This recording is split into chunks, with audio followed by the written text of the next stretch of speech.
In a world where every girl simped for a crown, our protagonist Lena chose a path of pure grind and steel. Her goal, smash the night exams and secure a peaceful life. You see, she was actually reincarnated into a novel, trapped in the role of the female lead's best friend. In the original plot, the heroine Estella was pure sugar, a magnet for three dangerously obsessed male leads. Lena was popular too, but there was a toxic catch. Guys only swarmed her to get the inside scoop on Estella. She was nothing but a human bridge for their thirst. In the original ending, her family went broke, and she was sold into a miserable marriage. To dodge that trauma, Lena swore she was done playing Cupid. She was going to become a high-ranking knight and live life on her own terms. But the plot twisted. Her new main character energy didn't just accidentally charm the three male leads. It worked too well even Estella swore she'd only walk down the aisle if Lena was the one at the altar. Day 1 at Ogran Academy. After Estella said her goodbyes to her brother Emilio, the staff escorted her onto campus. While walking, Estella asked the million-dollar question, "So, Lena, what's your major anyway?" When Lena dropped the swordsmanship bomb, Estella's face fell. Society hated girls who traded dresses for duels. But Lena didn't give a damn. She wasn't here for the male gaze. She was here for her own glory. Estella knew her friend was a rebel, but she was still bummed they'd be in different classes. Then the ceremony kicked off. Despite her cracked grades, Lena dodged the front row. Being a top student meant nothing if she couldn't catch some Z's. Suddenly, the director announced that the freshman representative was stepping up to the mic. The name echoed through the hall, hitting Lena with a wave of oh-no energy. It sounded exactly like the prince. As soon as he stepped into the light, a literal shiver shot down Lena's spine. It was him. That morning, they'd beefed over a sword, and Lena had actually trapped the prince in a capture orb. She'd roasted him without mercy, not realizing she was trolling the future king of the realm. Remembering his vow to hunt her down, Lena felt the panic set in. Worse, they were both swordsmanship majors. Lena was spiraling on the way to the dorms, while Estella's goddess-tier visuals were already breaking hearts left and right. But Estella couldn't care less about the simps. Her eyes were locked onto Lena's stressed-out expression. Lena brushed it off with a fake smile as they reached their new home. But Estella wasn't letting it go. She pouted like a dramatic queen, complaining, "I thought you'd be crying about living apart, but you're totally fine. Go ahead, hang out with your sword boys, I'll just go find some new friends too." Lena gave her a comforting head pat, promising that Estella would always be her number one, but that wasn't enough. Estella made her pinky swear not to accept any confessions from guys. Lena was speechless. The girl was truly obsessed. She'd be lucky if she didn't end up in a brawl, let alone a romance. Finally, she escaped to her own room. She opened the door, heart racing, and found a girl from the cosmetics department chillin' on the bed. Her name was Esmeralda. Being a junior, Lena gave her the respectful sunbae treatment. Esmeralda immediately grilled the rookie about the sudden transition from a private suite to a shared dorm. Lena froze, not sure how to play it. Just as she pegged her roommate as a mean girl, Esmeralda burst out laughing. It was all a joke. Lena finally exhaled as Esmeralda asked the big question. "So what's your major, newbie?" When swordsmanship left Lena's lips, Esmeralda looked like she'd seen a ghost. In this world, being a lady knight was a one-way ticket to being single forever. But Lena didn't blink. "Marriage is a gamble," Lena stated coolly. "A fat pension and a steady check. That's the real happily ever after." Esmeralda's eyes lit up. She lived for independent boss mode girls. But inside, Lena was overthinking. People usually reacted in two ways: total judgment, or calling her too ambitious for her own good. To be honest, she used to dream of the soft housewife life too. But then the memories hit. Those vivid dreams of her past life changed the game entirely. She realized her fate was sealed. She was stuck in a novel where bankruptcy and a tragic death were waiting for her at the finish line. And the butterfly effect that caused her ruin. It all started with her sweet bestie, Estella. Digging through her memories for survival tips, she realized something terrifying in the original book. Prince Sebastian was a total yandere for Estella. Lena bolted upright in bed. She was officially in the danger zone. Fencing class arrived, so Lena swaddled her face in a towel to ghost the prince. Seeing him vibing at a distance, she let out a massive secret sigh of relief. Disaster struck when the coach ordered one-on-one duels pairing Lena directly with the prince. She dreaded this encounter, knowing the three original male leads were totally unhinged and toxic. Prince Sebastian was the ultimate red flag, intentionally using Lena to bait the heroine Estella. If things went sideways, he'd torment Lena for fun, so she bolted toward the instructor. Panicked, she claimed she was too unskilled to spar, begging to practice in the back. The teacher's brow furrowed before he ruthlessly rejected her request to hide away from training. He urged her not to run from fear, praising her girl boss grind and swordsmanship. To support her, he commanded the prince to personally tutor Lena in the blade arts. As the prince hesitated, the coach threatened to snitch on his truancy to the king. Lena's soul nearly left her body, fearing her knight certification dreams were about to shatter. The prince squinted at her bizarre head wrap, suspiciously asking if she was some wanted criminal. She shook her head violently, but he demanded she drop the towel right that instant. Lena refused even harder, as he felt a creeping sense of déjà vu washing over him. After a cold stare, he smirked, thinking he'd caught another obsessed fangirl in the act. He accused her of joining the class just to stalk him, leaving Lena completely speechlessly shook. She tried to deny it behind the fabric, but he assumed it was She faked being a damsel for clout, then smugly ordered Lena to pack her bags and get lost. Those stalker vibes were straight up disgusting. Lena finally snapped at the prince's narcissistic ego and roasted him. She warned him to stop making assumptions. Her only mission in this class was securing that bag and social status. Only the fat paycheck and nightly perks hyped her up, so he seriously needed to chill out. His Highness was hallucinating, but seeing Lena's mocking smirk suddenly triggered a hidden vivid memory. The voice and face of the woman who trapped him in that sphere. They were identical to Lena's. He lunged forward and snatched the towel off her head, exposing the truth hidden underneath. She was definitely the girl who had fought him for that sword. Lena instantly pivoted and leaped backward. She cleared 10 meters, mocking the prince for being petty. Enraged, the prince charged at her like a beast. Just as he went to grab her, Lena activated divine speed, magic vanishing and reappearing 50 meters away. She zoomed past her teacher, claiming a bathroom emergency. Later that night, Estella came to check on her. But Lena was totally wiped out and just wanted to crash. Seeing her exhaustion, Estella gave her a warm hug. After heading inside, Lena face-planted onto her bed. Then, out of nowhere, a sound broke the silence. A voice pinged from her bag. She expected family, but it was actually a high-stakes repair request. Someone needed a magic artifact fixed. She looked annoyed until she heard the massive payout they offered. 5 extra gold coins. Say less satisfied, she took the job and promised a call after the fix. Turns out, Lena was a total girl boss with side hustles to keep her bank account completely independent. Her secret alias was Sylvana, a pro repair mage, all thanks to the programming skills from her past life. Lena was ready to speedrun the repairs and get paid, but a sudden shriek outside startled her. Panicked, she scrambled to hide her gear. When she turned around, Esmeralda was already standing there. Esmeralda smirked, asking if anything spicy happened in class. Apparently, a hilarious rumor was already spreading fast. Word was some girl with major constipation issues had to sprint out of class before the final bell. He vanished forever. Lena stood paralyzed with fear. Meanwhile, the prince's temper was flaring. His toxic mood kept his roommate awake all night. Finally, the next morning arrived. Lena and Estella were strolling when the prince's sudden arrival sent them bolting for cover. He roared for Lena to show herself. Receiving no answer, he began hurling rocks blindly. A stone struck Estella's head, forcing a scream. Lena's heart stopped. Was she dead? Out of nowhere, Estella emerged. Seeing her delicate tears, the prince's boiling rage vanished instantly. His face turned beet red. He stammered frantically, asking about her injury, but she just sobbed.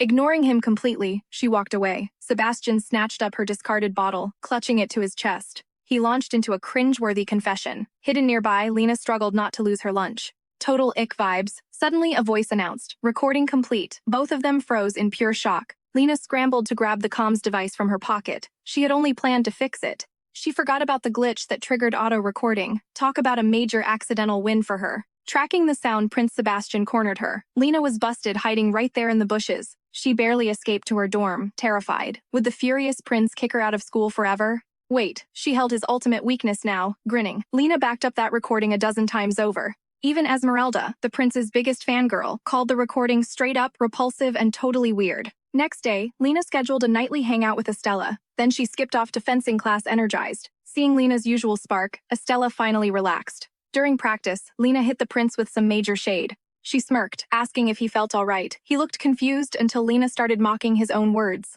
"Your Highness, you said your heart might stop beating.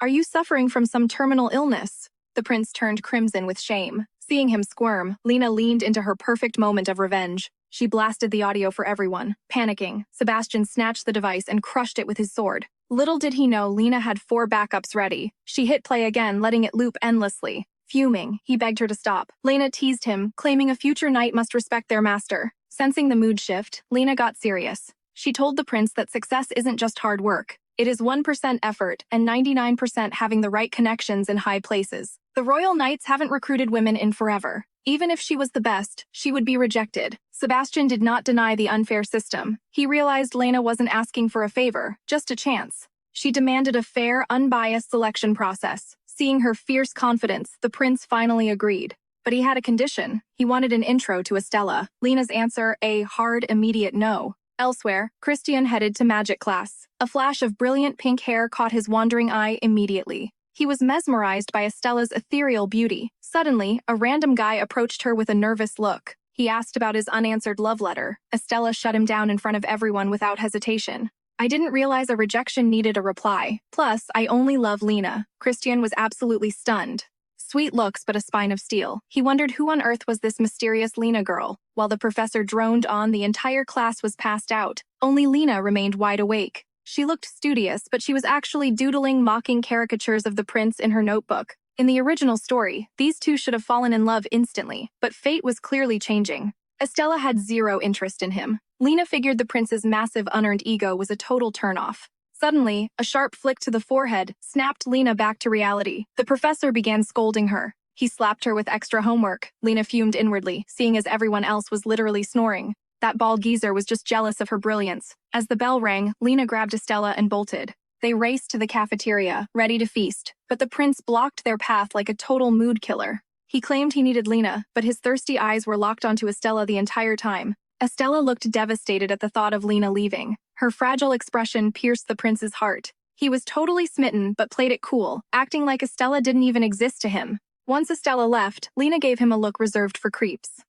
Get to the point, she snapped. Turns out Lena had actually crushed the prince in fencing yesterday, even if she used sneaky magic. Sebastian was floored by her skill. They struck a deal he would help her build serious endurance. In exchange, Lena would teach him the secrets of magic tomorrow.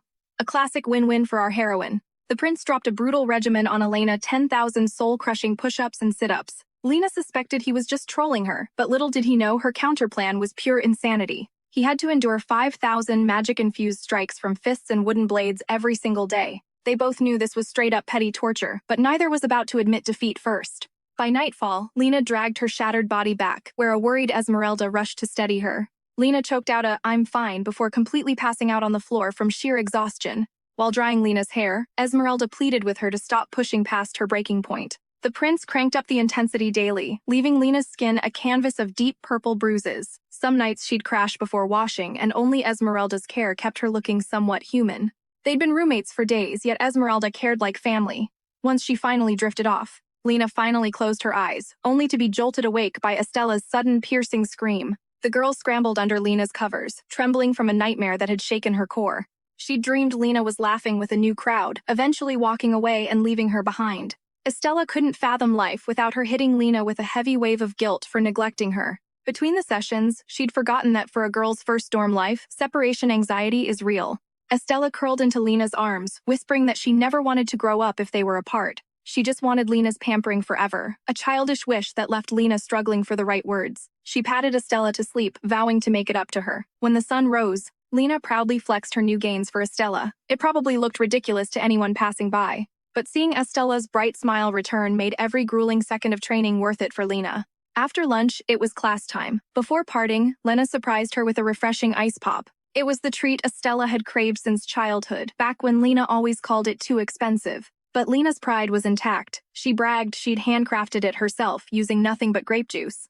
As Lena waved goodbye and vanished, the bright smile on Estella's face instantly flickered and died. She was drowning in conflict, cheering for Lena's dreams, yet terrified Lena would outpace and vanish. Meanwhile, Lena geared up for fencing. Catching her reflection, she noticed a massive change. Her stamina was through the roof and her muscles were lean. The transformation was undeniable. The prince's methods were annoying, but way more effective than swinging a sword blindly alone. Lena arrived at their training spot on time, but the prince was nowhere to be found. Only the traffic light trio were nearby, plotting something definitely sketchy for their magic class. Their professor mentioned that certain gases in the body could actually supercharge fire magic. Being a genius, Lena knew the science, but never imagined these idiots would actually send it. Boom, a foul-smelling explosion erupted. Lena seriously regretted hiding there and witnessing that stinky disaster. Suddenly, the prince plopped down, holding a crystal that captured every hilarious second of those buffoons. He smirked, finally tasting the sweet revenge of laughing at someone's humiliation just like she did. He clenches his fists, relieved she'd actually kept her word and wiped that embarrassing audio. But the sudden silence and the guilty look on Lena's face told him everything. The prince's eyes widened in fury. He immediately lunged after her to settle the score. Back in his room, the prince stripped off his shirt, revealing a torso covered in welts. Elena hadn't been holding back either. Her sessions were essentially a magical beatdown with zero mercy. Her spells left his head spinning. He'd never been this humiliated, feeling rage and genuine fear. The worst part, he was powerless, a magic prodigy choosing the knight's path just for cash. He low-key regretted provoking the tiger, but now he was committed to seeing this through. Honestly, Lena was surprisingly patient, offering praise and correcting his form whenever he stumbled. She looked at him like a troublesome little brother, a weird dynamic he didn't hate at all. Christian spotted that rare, suspicious look. Why was the usually icy prince suddenly grinning like a fool? His smile died. The prince coldly told Christian to mind his own business. Unfazed, Christian just lounged on his bed, casually munching on chips while the tension simmered. Surveying the mountain of half-eaten snacks, the prince scowled. This roommate was becoming a major headache. He was even more annoying than Elena. Suddenly, Christian asked if he'd met a girl named Lena. Clueless that Lena was just Selena's nickname, the prince shrugged and claimed he'd never heard of her. Dejected, Christian slumped back onto his bed. Meanwhile, Lena was busy launching her brand new Magic Circle Club. She begged Estella to join, but despite her guilt, Estella declined. She didn't have a lick of magic. Lena only needed 2 members to secure school funding and keep the club alive. As long as they showed results, the gold would keep flowing into their club's pockets. The moment Estella left, Christian slid into the room, searching for the mysterious girl named Lena. He scanned the classroom, wondering if she was hiding here or off at sword practice. Lena froze. This gorgeous but fierce-looking guy was definitely hunting for her. The problem, she had no clue who he was. Determined to protect her peace, Lena cautiously asked what business he had with this Lena person. Christian simply unwrapped a lollipop, popped it in his mouth, and shrugged. It wasn't that serious. He just wanted to see her face. Lena blinked, stunned by his logic. Before leaving, he made a request. Tell Lena that Christian is looking for her. Suddenly, his name triggered a memory. He was the Marquis of Dabala's son, a key male lead from the original story. Unlike the other obsessed leads, his feelings for Estella were much more subtle and low-key. Still, he watched from the shadows. Lena needed to figure out what his true angle was. When she confessed her identity, Christian looked floored. He actually thought Lena was a guy. Lena was speechless. What kind of dude is named Lena? Christian just brushed it off unfazed. He'd heard Estella's ideal type was Lena, and simply had to investigate the competition. He popped the candy back in, leaving Lena completely baffled by his bizarre explanation. Estella used to joke like that as a kid, but she was still doing it. Talk about cringe. Beyond the headache, Lena realized something terrifying. The original timeline was falling apart. Christian and Estella weren't supposed to meet yet. Were all the male leads appearing too early? After Christian vanished, Lena's focus shifted back to her desperate hunt for club members. The prince took fencing, and Esmeralda joined cosmetics. Everyone was already taken. She considered blackmailing the traffic light trio with her secret footage. Then a better idea struck. Christian was a magic prodigy in the original story. He was the perfect target for her club. She just needed to persuade him. Suddenly, she saw Christian collide with a group of students. His lollipop hit the dirt. The guys started barking insults until they saw Christian's face. One terrifying glare sent them running for their lives. Lena watched, wondering if he was actually dangerous. Is he a thug? No. Lena sensed a different vibe beneath that scary exterior. She approached him boldly, pitching her new Magic Circle Research Club with all her charm. Join me in exploring magic. Christian just looked confused. Can you talk like a normal person? She explained the theory of magic circles, sparking his interest, but he still gave her a no. He hated responsibility and preferred hiding in large crowds. Lena didn't care. She started shamelessly begging. He kept rejecting her until a teacher walked in and started chewing Christian out. Stop harassing Selena, the teacher barked. Christian sighed. He literally hadn't done anything. His scary face was a total misunderstanding magnet. Lena had a wild idea. She asked him to smile. He warned her she'd regret it, but Lena insisted. She wasn't prepared for what happened next. When Christian finally smiled, he looked like a literal demon. The sheer creepiness chilled Lena's bones. Her blood froze. Recruiting this terrifying guy was going to be a nightmare. It was hard not to notice that Christian was a total loner with zero social life. Lena kept nagging him, insisting that joining a crowded, loud club was a massive waste of time. She urged him to help her start a new one instead, waving the sign-up sheet in his face. Her persistence finally worked and Christian folded. Lena wasted no time hauling in all the necessary gear. Even with only 2 members, the school granted them a huge room. Just as Lena settled in, Christian strolled inside, carrying nothing but a small box filled with a blanket and various snacks. He claimed these essentials were all he needed and told Lena to help herself to the treats. Without another word, he bundled up in his blanket and passed out. He was just a warm body to fill the quota. Lena didn't mind, but Christian suddenly woke up hyped about how spacious their new hangout was. Plus, club activities meant he could cut class early. It was a total win-win situation for him. Glad you're happy, Lena remarked, but her formal tone clearly rubbed him the wrong way. He asked why she couldn't just talk to him like a friend, but Lena wanted to keep her distance. Seeing her hesitation, Christian suddenly stuffed a cookie into her mouth before she could reject him. Lena tried to speak through the crumbs, but he immediately began pelting her with more snacks. With a mischievous smirk, he threatened to keep force-feeding her until she dropped the polite formalities. Later, Lena was stuck in music class, bored out of her mind, and only there for Estella. She desperately wanted to return to the club lab and focus on her latest inventions. Outside, Christian and the prince were already waiting, making Lena even more annoyed with the long lesson. She couldn't believe the teacher was dragging out a music class. Suddenly, a shout made her flinch. The teacher caught Lena lip-syncing and demanded she perform a solo in front of everyone. He refused to let the class leave until she sang. In an instant, every eye was locked on her. Pressured by the entire room, Lena had no choice but to try and hit the right notes. But the moment she finished the first line, the students exploded into fits of suppressed laughter. Realizing her voice was a total disaster, Lena just leaned into the chaos and sang her heart out. Everyone lost it and laughed out loud except for Estella, who cheered like a devoted #1 fan. From then on, Lena couldn't walk through the halls without someone mocking her singing skills. She was fuming with embarrassment, but eventually she just had to accept her new status as a meme. She prayed that time would move fast and make everyone forget her legendary vocal fail. Seeking refuge, Lena hid in the club room and found Christian bundled up on the sofa. She noticed a pile of treats on the table with a note telling her to eat whatever she liked. That was when she realized every snack was specifically chosen to help soothe a sore throat. She went to wake him up for an explanation, but she found him hiding under the blanket. He was shaking with laughter, his face bright red from trying to hold back his amusement at her performance. After that day, Christian brought her snacks every morning, even hunting down rare sweets just for her. Estella wondered about the constant gifts, but Lena was convinced he was just using her to get to Estella. When asked, Estella admitted that despite his scary vibes, he was actually incredibly sweet to Lena. Plus, the free snacks were a major bonus. Speak of the devil, Christian arrived right on cue.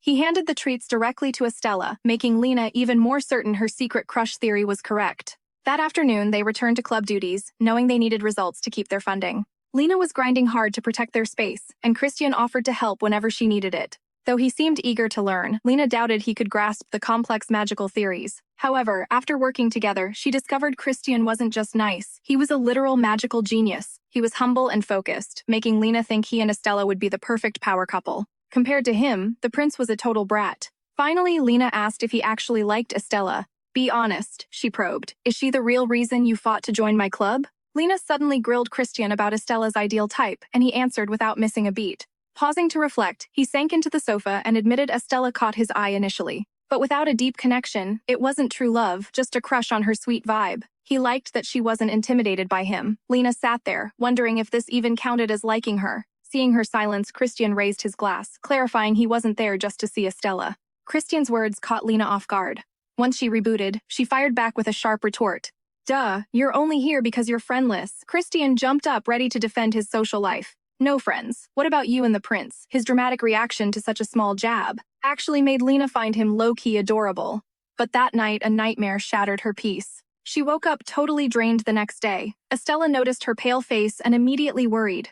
Estella hoped Lena would vent, but these were secrets Lena could never share with her. Lately, visions of Lena's previous life were becoming terrifyingly vivid and frequent. Memories of that harsh past stung. Later, the sleep-deprived duo powered through their club activities. Guided by Lena, Christian successfully merged two distinct magic circles into one masterpiece. He was blown away by her magical genius. Lena just played it cool, acting humble. She claimed it was easy, but then noticed Christian staring at her with intense curiosity. "Why choose swordsmanship over magic?" Lena grinned, noting that knights get paid way better than mages. Christian wasn't buying it. If she wanted money, why obsess over club funding? Her family wasn't exactly broke. Lena struggled to explain her mindset without sounding guilty. A comfortable life today didn't guarantee tomorrow, a lesson she'd learned the hard way before. She once lived in luxury, until a tragic car accident claimed both her parents. Disaster struck repeatedly. To survive, she inherited her father's legacy and his massive baggage. She was crushed by his company's debts, suffering through a life of extreme poverty. She swore never to fail again. Her only regret was abandoning her siblings back then. Thinking of them hurt, Christian sensed the heavy shift in her mood immediately. He waved a hand to snap her out of it, regretting his prying questions. Christian cast a spell, snugly wrapping Lena in a blanket before settling her on the sofa. Gently patting her head, he told her to sleep and clear her mind. His calm voice brought Lena unexpected peace. She hid her face, sobbing quietly. The sweet scent of caramel soothed her soul. The next day, Lena crafted a magic earring. She wrapped it as a reward for Christian's hard work and a thank you gift. Meanwhile, the prince plotted a brutal training regime to get even with Lena. He felt mocked and wanted revenge. After class, Christian hurried to the club room. Christian kept packing snacks, which earned him some serious teasing from the prince. "Why carry that magazine everywhere?" the prince asked. Christian told him to back off. These treats were for sharing, and the magazine featured his ultimate bias. The magic-hating prince just wouldn't get it. At the club, Christian found Lena busy. He offered her the snacks first, then leaned in to see her project. It looked like a scale model of the Obran mountain range near campus. Lena confirmed it. Why make this? Is the swordsmanship final held there? He asked. Lena was shocked he knew. Both departments were actually testing in that exact spot. They'd be hunting mana beasts, but the connection to their skills test remained a mystery. Lena promised to explain later, so Christian dropped the subject for now. He just warned her about the dangerous beasts. Lena appreciated his chill, non-prying attitude. As Christian floated midair reading, it was clear he was always looking out for her. He had his own unique vibe, a total contrast to Prince Sebastian's unhinged and chaotic energy from before. Lena pulled out the handmade gift she'd prepared for Christian. He unwrapped the earring, completely baffled as to why she was giving him anything. It wasn't his birthday or even a holiday, but as he inspected the jewelry closer, the realization of what he held left him speechless. Dropping to his knees in shock, he demanded to know where she bought it. Lena simply smiled. I made it myself. Christian bolted upright, staring at the name engraved on the metal. It's your name. Lena. Misinterpreting his intensity, she stammered, worried he hated it. But in that split second, Christian finally connected the dots. Lena was Sylvana. Overcome with pure hype, he started dancing wildly around the room. Lena closed Christian's journal with a heavy heart, stunned that someone had been documenting her every move so meticulously. She needed to scrub her trail before things got even more dangerous. Right now, all she could do was trust. After aggressively shaking her hand in excitement, he suddenly bolted out the door like a madman. She'd never seen Christian lose his cool like this. While she loved the support for Sylvana, the future felt terrifying. He burst back in, claiming he just needed to freshen up. The shock on his face had completely vanished. He was already wearing the earring, but just as Lena let out a breath of relief, she noticed his ear was gushing blood. The earring was way too big for the piercing. During the break, Estella was frantically scribbling in her notebook. Lena assumed she was just grinding through study notes, but the moment Lena leaned in, Estella slammed it shut nervously, claiming she was just doodling. Lena brushed it off. Hey, if you're struggling with any magic concepts, just ask, she offered. She'd been prepping for that scholarship forever. Suddenly, a classmate intercepted her path. She demanded Lena spill her secrets. This was Rosa, the absolute queen of classroom gossip. Lena barely spoke to her, making Rosa's weird interrogation even more suspicious. Why would I tell you anything? Rosa snapped back instantly. I don't care about that. I want to know how you got so close to Christian. Rosa was bitter because Christian ignored her every single time. Bewildered, Lena tried to explain that despite his scary aura, Christian was actually a total sweetheart. Rosa scoffed, insisting she'd seen his literal murder eyes directed at everyone else. It hurt to hear him misunderstood, but Lena wasn't about to waste energy arguing with a hater. She grabbed Estella to make a snack run, trying to dodge the drama. But Rosa wouldn't let up. Just because Christian pampers you, you think you're better than us. Finally, Lena's patience snapped. She leaned in close. Fine, you want the truth. As Rosa tilted her ear, Lena just blew a soft breath. The sensation sent shivers down Rosa's spine. By the time she recovered, Lena had already vanished.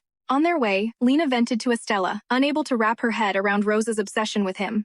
Estella dropped a bombshell despite his terrifying vibe. Christian was actually the ultimate campus heartthrob. He was rich, insanely handsome, and the undisputed genius of the magic department. Suddenly, Lena felt like a total amateur standing next to him. That afternoon, the class headed to the Obran Mountains for a skills test. Lena couldn't stop staring at Christian. Christian was baffled by her intense gaze. In Lena's mind, he was nothing but a traitor. She'd pitied him for being a loner, but as she took in his dazzling features, shining in the sunlight, she realized he was the school's golden boy. Jealousy flared, but she had to face facts. He was the male lead of this story after all. But why did she have to be so basic? People used to mistake her for a boy as a kid. Noticing her stare, Christian asked if she had something on her mind. Lena shrugged. Nothing, just thinking about how hot you are. Instantly, Christian's face turned beet red. He shielded his blushing face and spun around, begging her to stop teasing him. Suddenly, Lena remembered this guy was her #1 fan. Her self-doubt turned into pure mischief. He looked absolutely adorable when a little praise made him crumble. To reclaim her confidence, she started chasing him down, grabbing his hand to tease her favorite fanboy. When Prince Sebastian arrived, he caught them mid-tussle, baffled by how chill Lena was acting. Right before the exam, Lena flashed a grin, claiming she was just boosting his morale. But the prince, he'd been played by her too many times. He was immune now. Suddenly, the hunt began. Points were based on total kills, and Lena looked absolutely hyped for the slaughter. To prevent casualties, their gear was enchanted with auto-teleportation magic straight to the infirmary. Sebastian wondered why the mage turnout was so mid. Christian explained the cold, hard facts. Since the skill evaluation was optional, only the battle-hungry mages actually showed up to compete. Suddenly, it clicked for Sebastian. That's why Swan was a no-show. That name sent Lena into a deep spiral. She eavesdropped on the guy's conversation.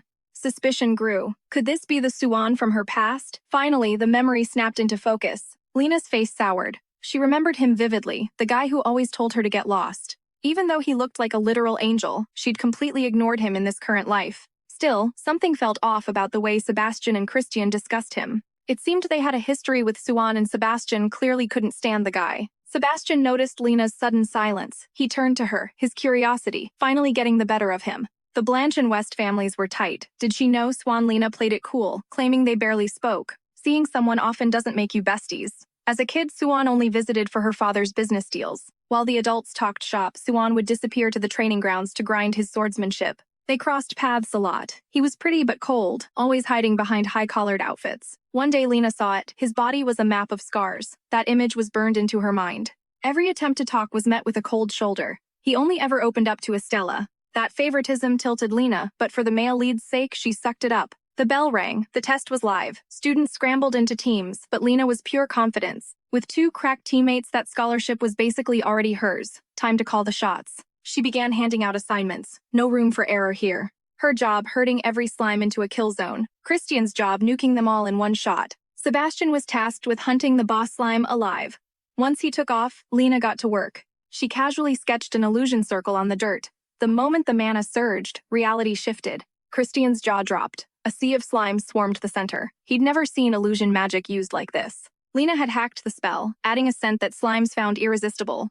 Talk about a pro gamer move. Christian watched her with pure awe. The trap was full. It was time for the grand finale. It was Christian's turn to sweep. Pure mana began to condense at his fingertips, crackling with power. The energy fluctuations were insane. His clothes and hair began to defy gravity as the spell peaked. He unleashed the command. A devastating blast erupted, vaporizing every single slime in an instant. Lena watched from the sidelines, wondering just how hot those flames were to turn that lethal blue. Suddenly, Christian remembered Lena. Fearing the heat might singe her, he acted fast. He encased her in a cooling bubble. Feeling the refreshing chill, Lena gave him a quick thanks. Christian shot her a smile. Loot secured, Lena split the spoils 3 ways. Their rank was guaranteed. Since they had time to kill, Lena pulled out a capture sphere. She gave Christian a quick tutorial, then hurled the sphere at a stray slime with perfect aim. The slime shrank instantly, getting sucked into the orb right before his eyes. Too easy. Christian stepped up, handling the sphere like it was made of glass because of Sylvana's signature. Lena explained they needed live specimens for the Ogre Mountain model for club research. They needed to study slime behavior to get results. Christian listened, a soft smile on his face. To him, every second spent with Lena was a total blast. Lena was completely baffled. Hadn't he just claimed the entire situation was a total snooze fest? Prince Sebastian's voice rang out nearby. He had successfully crushed the slime boss into oblivion. But the moment he spotted Lena, he froze. He shrieked desperately, begging her to stay away. Hearing the panic, Christian instantly shielded Lena, scanning the perimeter to assess the looming threat. No one expected this plot twist. The person Prince Sebastian actually feared was Lena herself. Lena was confused by Sebastian's meltdown. Following his gaze, she realized he was staring at her capture sphere. From a safe distance, Prince Sebastian began hysterically calling out Lena for her questionable behavior. He wondered what he'd done to deserve such treatment. But once their eyes locked, Sebastian was too terrified to utter a word. Lena wasn't about to waste more time on him anyway. A capture sphere soared straight toward the prince. When Sebastian finally snapped back to reality, he realized he was unharmed. The sphere containing the slime boss just sat there. Lena lazily retrieved it. With a cold, mocking tone, Lena promised not to strike again, now that she knew his identity. Sebastian awkwardly apologized for the misunderstanding, but he noticed Lena's smirk hadn't faded at all. It clicked. Lena had secretly recorded him. However, Prince Sebastian wasn't about to retreat that easily. He countered, revealing he had a recording of her singing. They were locked in a tense stalemate. Christian noted they seemed close, but they both rejected the idea instantly in perfect unison. Watching their intense standoff, Christian couldn't help but feel a strange melancholy pang in his chest. It was final exam day. While others stressed over grades, Lena radiated pure, unbothered confidence. Turns out her teacher had already confirmed that her test scores were absolutely legendary. She'd secured the Academy's highest scholarship. Despite expecting it, Lena couldn't contain her inner excitement. Once the exams wrapped up, Estella immediately found Lena. Both were vibing in high spirits. The semester's end meant going home to relax. There, Estella could spend all day clinging to Lena. Estella asked Lena to help her pack as usual, but this time Lena actually hesitated. She needed to break Estella's habit of overdependency. Lena felt responsible for her sister's helpless state. Since childhood, from fairy tales to daily chores, Lena had always pampered Estella whenever she asked. After some thought, Lena made a choice. She suggested that Estella learn to pack for herself.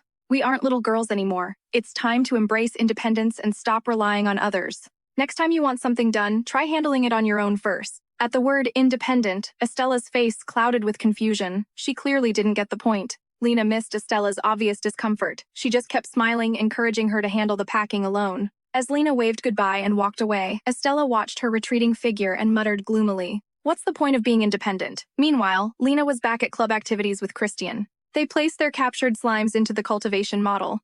The slimes were thriving and even multiplying. But Lena's mind was elsewhere. She felt a pang of regret for being so harsh earlier. She quickly steeled her resolve. After all, she couldn't stay by Estella's side forever. Suddenly, Christian's voice snapped her back to reality. "Sorry, Lena, I left the whole report to you." Lena smiled and brushed it off. "It's fine. Your handwriting is a total disaster anyway." Lena mentioned she was hungry, and Christian immediately produced some cookies for her. But he tripped, sending the cookies flying. Luckily, Lena snatched them midair with her mouth. Seeing this, Christian cheered like a total fanboy, making Lena feel pretty proud of herself. Christian tossed more cookies, and she skillfully caught them all. Still, she had to roast him. She scolded him for being so wasteful. Shortly after Lena finally finished their project report, Christian dropped some major news. Their club advisor was super hyped about their magical creature research. At this rate, next semester was going to be an absolute breeze. Hearing this, Lena was completely stunned. After all, she'd basically forced Christian into the club originally. He claimed crowded clubs were his vibe, no longer pushing Christian to stay. Lena's gaze lingered, skepticism written all over her face. Sticking around next semester, as class ended, a stampede of students surged toward the exit. The cafeteria was the goal, yet Christian remained slumped over his desk. Prince Sebastian finally shook him awake. But in a heartbeat, he collapsed right back down. Sebastian hoisted him up, his patience wearing dangerously thin. "You sleep poorly, eat like trash, and slack off. Honestly, you're turning Lena into a slacker too." Those words jolted Christian awake. He'd completely blanked on the fact that club activities were happening today. To show his filial piety, he'd be skipping lunch with His Highness. He shoved a handful of candies into the prince's palms. "Snack on these." He waved goodbye and bolted toward the club, leaving a fuming prince in his wake. Sebastian slammed the candy onto the floor in a fit of rage. Meanwhile, Christian wondered, when did the prince get so clingy? Sebastian used to ignore him completely, let alone share meals. Looking back, it all seemed to trace back to one moment. Meeting Lena changed everything. The prince would constantly vent in their dorm about how cruel Lena was. Then Lena would leak her secret plans to mess with the prince. Somehow, they'd become an inseparable, chaotic trio. Christian was certain Lena was the glue holding this together. Entering the club room, he spotted her immediately. She was fast asleep on the sofa. It was his first time seeing her look so peaceful. He knelt down beside her. He watched her closely, a strange, fluttery sensation beginning to take root in his chest. While the world was obsessed with Estella, Lena was the only one who held his gaze. Her eyes always looked so heavy, like she was carrying the weight of the world. But seeing her dream, Christian felt a wave of inexplicable serenity. Finally, he just lay down beside her. The only sound in the quiet club room was the rhythm of her steady breathing. When Lena finally blinked awake, her hair was a chaotic mess of tiny braids. She marched to the window demanding answers. Christian stammered an apology while fighting back a smirk. He'd tried to fix her bedhead, but things got experimental. The fix had become a disaster. He stepped in his fingers, gently working to unravel the mess he'd created. Lena groaned about looking like a monster, but Christian quickly countered that just woke-up vibes were totally normal. Guilt gnawed at him for messing with her hair. He finally freed the last strand, but Lena felt she still looked exactly the same. She made the most adorable, dazed expression, sending Christian's heart into a complete tailspin. Fighting for composure, he whispered. "Lena, you're not ugly at all. Actually, you're pretty cute."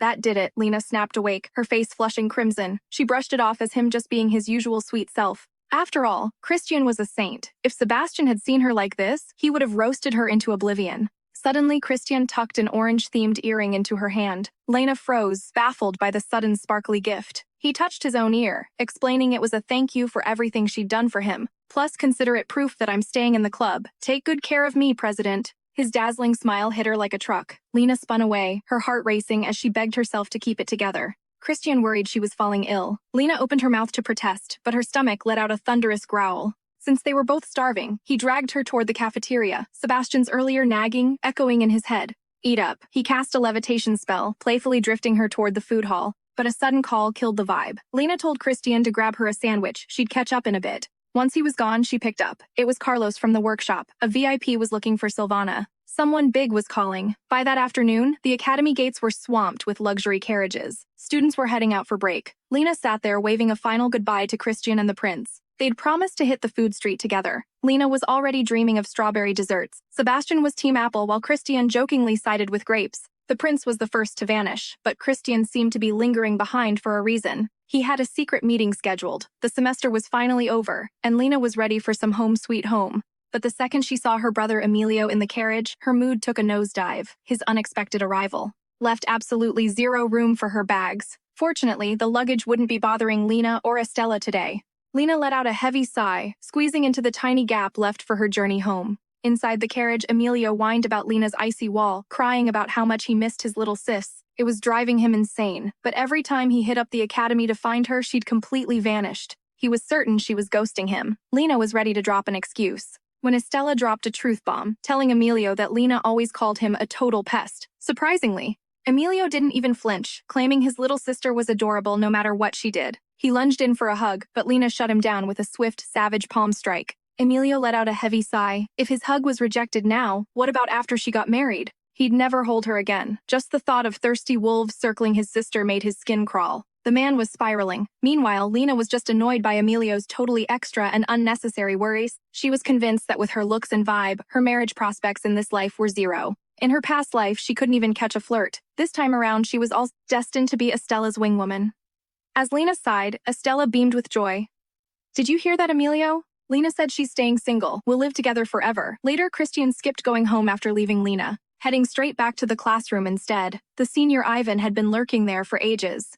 They had a secret hustle going. Christian processed magic stones for Ivan, and in exchange, Ivan would hunt down Sylvana's personal relics. Ivan was vibing with Christian's top-tier work, but Christian wasn't in the mood for small talk. Before he dipped, Ivan called him back, claiming he had some spicy intel. Christian stayed quiet, suspicious that Ivan just wanted to trick him into more unpaid labor, despite the constant suspicious smile plastered on the senior's face. Christian knew that gentle look was just a corporate mask, so he hit him with a firm no. The moment Christian left, Ivan's mask shattered, replaced by a dark, sinister smirk. He'd planned to reveal his meeting with Sylvana, but it seemed Christian already knew her true identity. Meanwhile, the second Lena stepped foot back home, her little brother, Carrie, came charging out to greet her.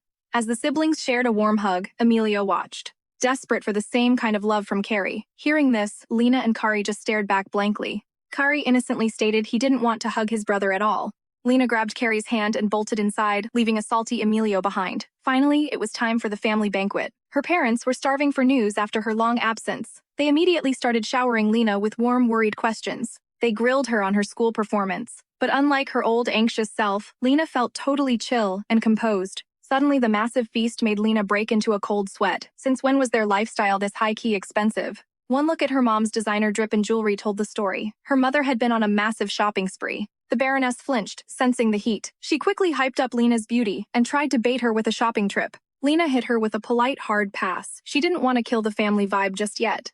This feast was for her after all. Later that night, a maid arrived to give Lena's tired feet some VIP treatment. The staff low-key worshipped Lena. She was the only noble who treated them like humans instead of disposable trash. Even when the family bank account was screaming for help, she never fired anyone without a legit reason. Lena casually asked if anything sus happened while she was away. Suddenly, the maid went completely ghost white and froze. The maid struggled to find words claiming ignorance, but her shaky vibes told Lena that things were looking pretty grim. Time to get the tea from Carrie. At first, he was hyped, ready to spill every single family secret. But the second Lena mentioned their mom's spending habits, Carrie broke down in tears, begging for her forgiveness. After hearing the messy truth, Lena retreated to her room shaking. She stared at the mountain of receipts in her hands. They were drowning in debt they couldn't pay. Her mom had literally raided the emergency fund for her own aesthetics. At this rate, they couldn't even cover the interest. Lena was backed into a corner with absolutely zero outs. It was time for her alter ego Sylvana to secure the bag. She fired up her comms device to check leads. A group of merchants was dying to meet her. Carlos confirmed it was the legendary and powerful Luna Asa Guild. There was no way Lena was ghosting a wit client. Next morning, she went straight to confront the final boss, her mother. Lena's sweet, haunting voice echoed through the hall. Her mother was so spooked she literally dove behind the curtains. Years of experience told her that when Lena sounded that polite, something absolutely devastating was about to happen. Once the coast seemed clear, she peeked out only to find Lena standing there like a boss waiting for her. Lena invited her for a cozy chat. Desperate to distract her, the Baroness flexed a new orange dress from her closet. It was bought just for Lena. It was cute, sure, but Lena wasn't falling for the mom card today. Lena slapped down the organized receipts, demanding an explanation. Her mother's face went from designer pink to total embarrassment. She felt guilty for dipping into the emergency stash, but honestly, she hadn't even realized she'd spent that much. After facing the cold hard facts, she folded. She gave Lena a sincere apology for the financial mess she made. Apparently, the house felt like a tomb without Lena. She'd been using retail therapy just to pass the time. Please forgive your useless mother. Seeing her mom so down bad actually made Lena feel a bit of guilt. But she couldn't let the bag fumble. Since her mom actually cared, Lena decided to weaponize that maternal love. She instantly switched to sad daughter mode, sobbing. She asked if her mom wanted to watch her be sold. The family's wallet was on life support. If the spending didn't stop, their savings would vanish into thin air. It wasn't just her, Kari and Emilio would be sold too. Hearing that, the Baroness absolutely lost it and panicked. She swore she'd never let her babies be sold. She had no idea she'd walked right into Lena's trap. Lena dove into her mother's arms, crying about the fear of poverty. Talk about a 5-star Oscar performance. Her mom promised through tears that she'd do literally anything Lena asked just to keep her children safe. Suddenly, Lena's tears vanished. Cool, then return everything. She ordered her mom to fix the receipts immediately. Task completed, she donned her Sylvana disguise. The client wanted to meet right in the heart of the capital. Lena wasn't a fan of crowds, and even though a reveal was unlikely, she wasn't taking any chances today. She threw on her magic cloak for extra stealth. Soon she was being led deep into the Luna Asa headquarters. In this empire, the Luna Asa Guild was the absolute top-tier player. They were the masters of the merchant world. They hoarded talent from every industry and controlled trade. Their massive wealth was actually insane. Their gold could fill half the imperial treasury.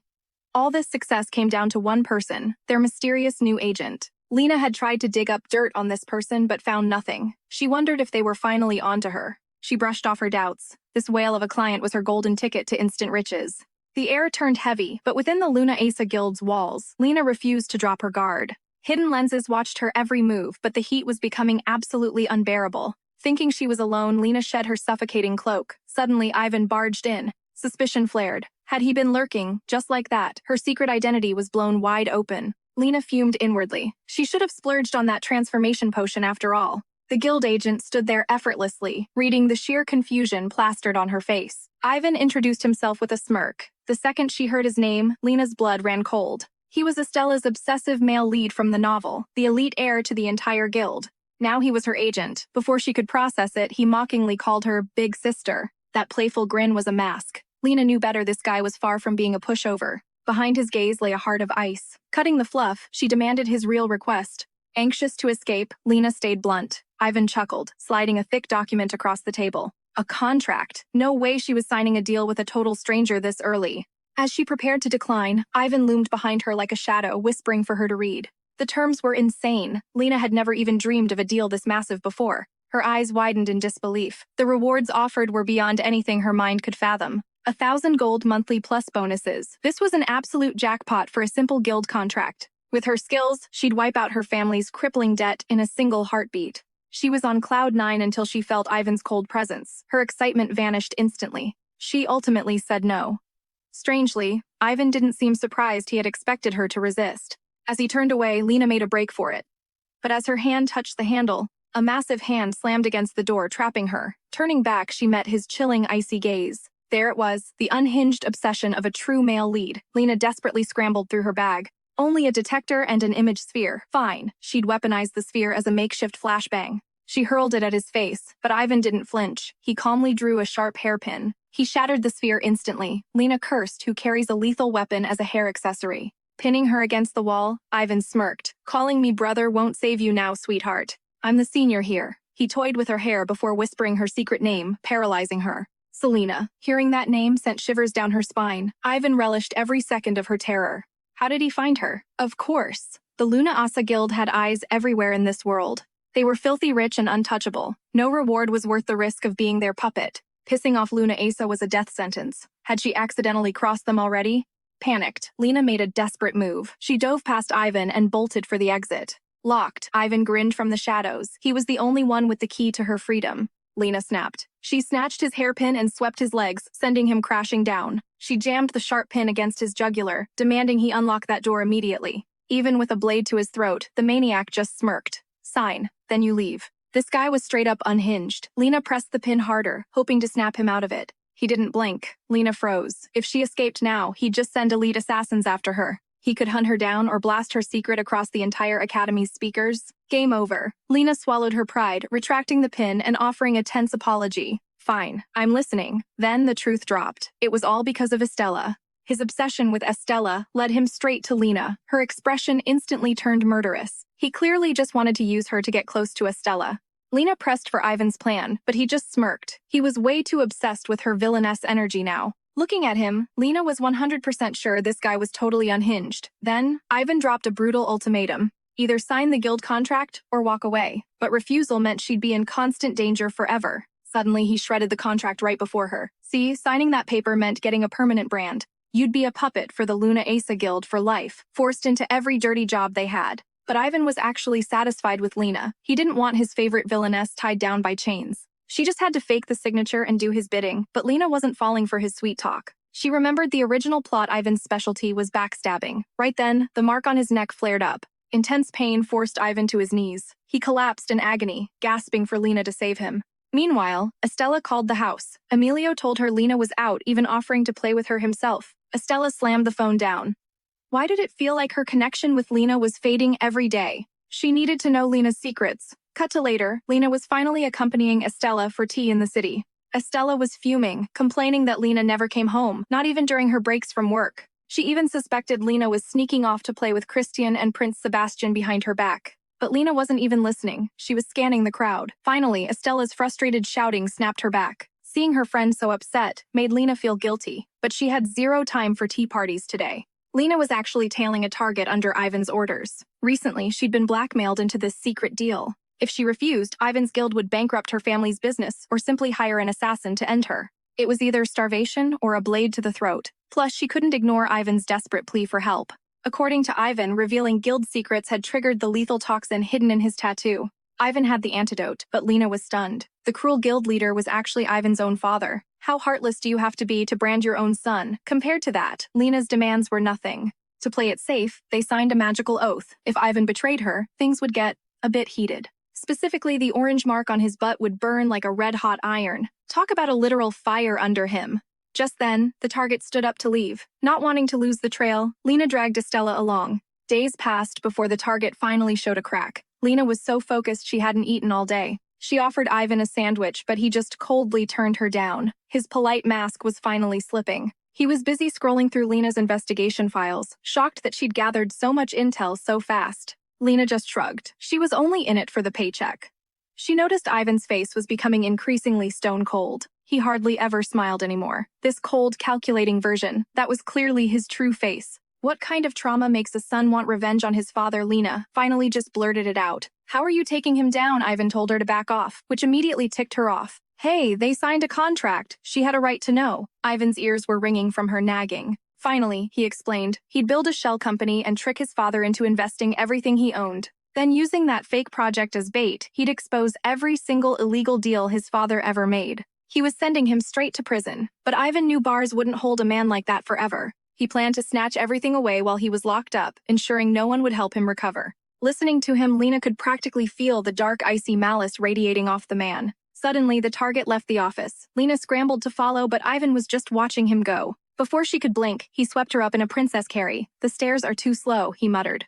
Lena's heart stopped. They were on the 20th floor. There was no way he was actually serious. Hang on, it'll be over soon, Ivan said deadpan. Then he took a literal leap of faith. Lena couldn't even think. She just squeezed her eyes shut and prayed. Then Ivan let go of his left hand. Her lower body lost all support instantly. Gravity took over, and she started flailing wildly in midair. Ignoring her panic, Ivan ripped a magic scroll with his teeth. Instantly, a soft glow wrapped around them both. Her descent finally slowed to a crawl, but even with a soft landing, Lena's legs felt like jelly from pure terror. Left with no choice, Ivan hoisted Lena onto his back to keep their high-stakes pursuit going. They hit the corner, only to find their target had vanished. Lena suggested calling it a day and heading back. But he wasn't quitting. Spotting 3 gossiping ladies ahead, Ivan hissed at Lena to fake being asleep immediately. He approached them with a charming grin. "Excuse me, beautiful ladies, could you lend a hand?" They were instantly smitten. Putting on a pitiful act, he began to spin a web of lies. "My sister is wasted and completely unresponsive. My father has the house keys and I can't let her sleep outside. I just saw him pass by. He is wearing a black hat and a red coat. Armed with their specific directions, the duo headed out. They arrived at a tavern that gave Lena major flashbacks to the neon-lit nightclubs from her previous life. Between the dim lights and deafening music, the stench of booze was everywhere. Soon, Ivan spotted their man. But the target wasn't alone. Ivan commanded Lena to spark a massive distraction to draw everyone's eyes away. Lena wanted to protest, doubting a small scene would even matter here. But hey, she had already pocketed Ivan's gold. Eyeing the dance floor, a wild plan formed. Even if it meant flushing her dignity down the drain. Lena demanded a fat bonus for this. Once they sealed the deal, she launched into her chaotic plan. Swallowing her pride, she marched to center stage and screamed, "Everyone, all eyes on me right now." She whipped off her coat and started busting moves that no one in that room ever expected to see. She looked like a fish flopping desperately on dry land. The crowd couldn't help but burst into uncontrollable laughter. Despite the burning shame, she kept going for the bag. Surprisingly, her chaotic energy actually started hyping the room. The atmosphere reached a fever pitch. Seeing Lena get a standing ovation, Ivan's icy mask finally cracked. A genuine smile flickered across his face for the first time. With the mission cleared, Lena retreated to hide. She couldn't believe she had just peeked in cringe. In her past life, she was way too shy for this. Even working part-time in a mascot suit, she had lived in constant fear of being recognized. Ivan signaled their exit, but the moment she stood, her legs gave out. That wild dancing had drained her strength. Ivan knelt for her to climb on, but Lena refused to suffer another humiliating moment and started struggling. Naturally, she twisted her ankle in the process. Lena ended up pathetically piggybacking on Ivan's broad shoulders once again. They passed a street food stall, sizzling with all kinds of meats. Ivan suddenly froze when he saw the fish. He had been silent, but now he was clearly holding back a laugh, linking those fish to Lena's dance moves. Sensing his mockery, Lena squeezed his neck. Ivan quickly regained his composure and asked if she wanted a snack. Lena went to say no, but her stomach betrayed her with a loud growl. Ivan bought her 2 chicken skewers. Why buy 2? She assumed his hands were full, and he wanted her to feed him. But when she held one up, Ivan shook his head. Both of those skewers were strictly for Lena. He claimed she needed the calories to grow taller. Lena absolutely loathed being teased about her short height. She was determined to make him share. She started throwing a mini tantrum right there on his back. Defeated, Ivan set her down on a wooden crate. Before she could even apologize, he made his move. He leaned in close, gripped her shoulders, and snatched a bite right off her skewer. Lena was completely stunned. Ivan wiped his mouth with cool indifference, while Lena's heart pounded against her ribs from pure embarrassment. Munching on her snack, she realized he really was the ultimate male lead of a novel. Even just eating a skewer was enough to give her a heart attack. Still, something felt very strange. Ivan had specifically chosen the vegetables. Come to think of it, she had never seen him eat a real meal. He was always consuming strange powders with water. A dark thought crossed her mind. Was he on something dangerous? His voice shattered her focus. Truth is, I originally planned to force you into my dark revenge scheme. Lena wasn't surprised at all. She already knew this guy was far from being a saint. After a heavy silence, Ivan admitted he had changed his mind. Why? Because kids.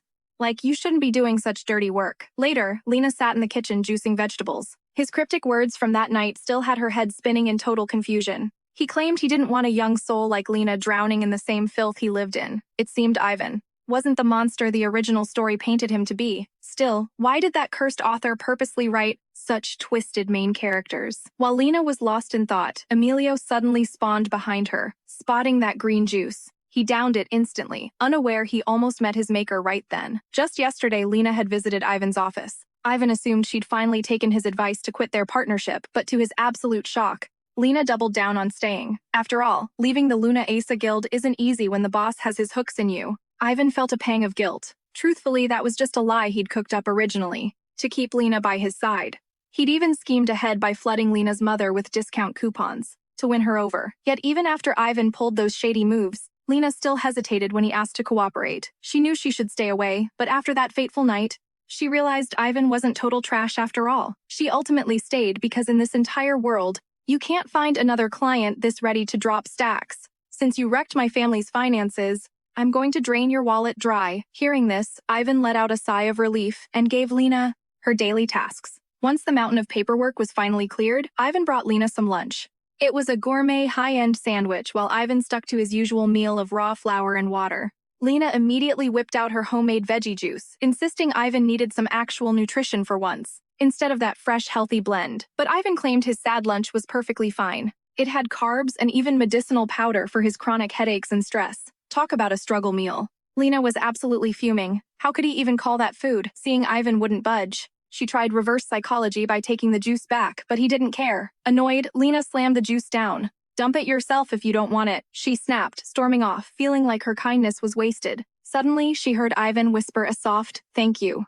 Ivan told her to stop being so nice, because in his world, kind people were either fake or freaks. After taking a sip, Ivan complained about the bitterness. Lena secretly thought to herself that it was lucky Emilio survived the first poison batch so she could improve the recipe. She ordered Ivan to quit that body-wrecking powder. He needed to stay alive as her sugar daddy boss. A knock at the door broke the mood. Learning his father wanted him, Ivan's face went cold instantly. But the moment the messenger entered, Ivan put on a playful mask, acting like he'd go right away. The terrifying shift gave Lena major goosebumps. Before leaving, Ivan leaned in and whispered to her to lock the door and stay put.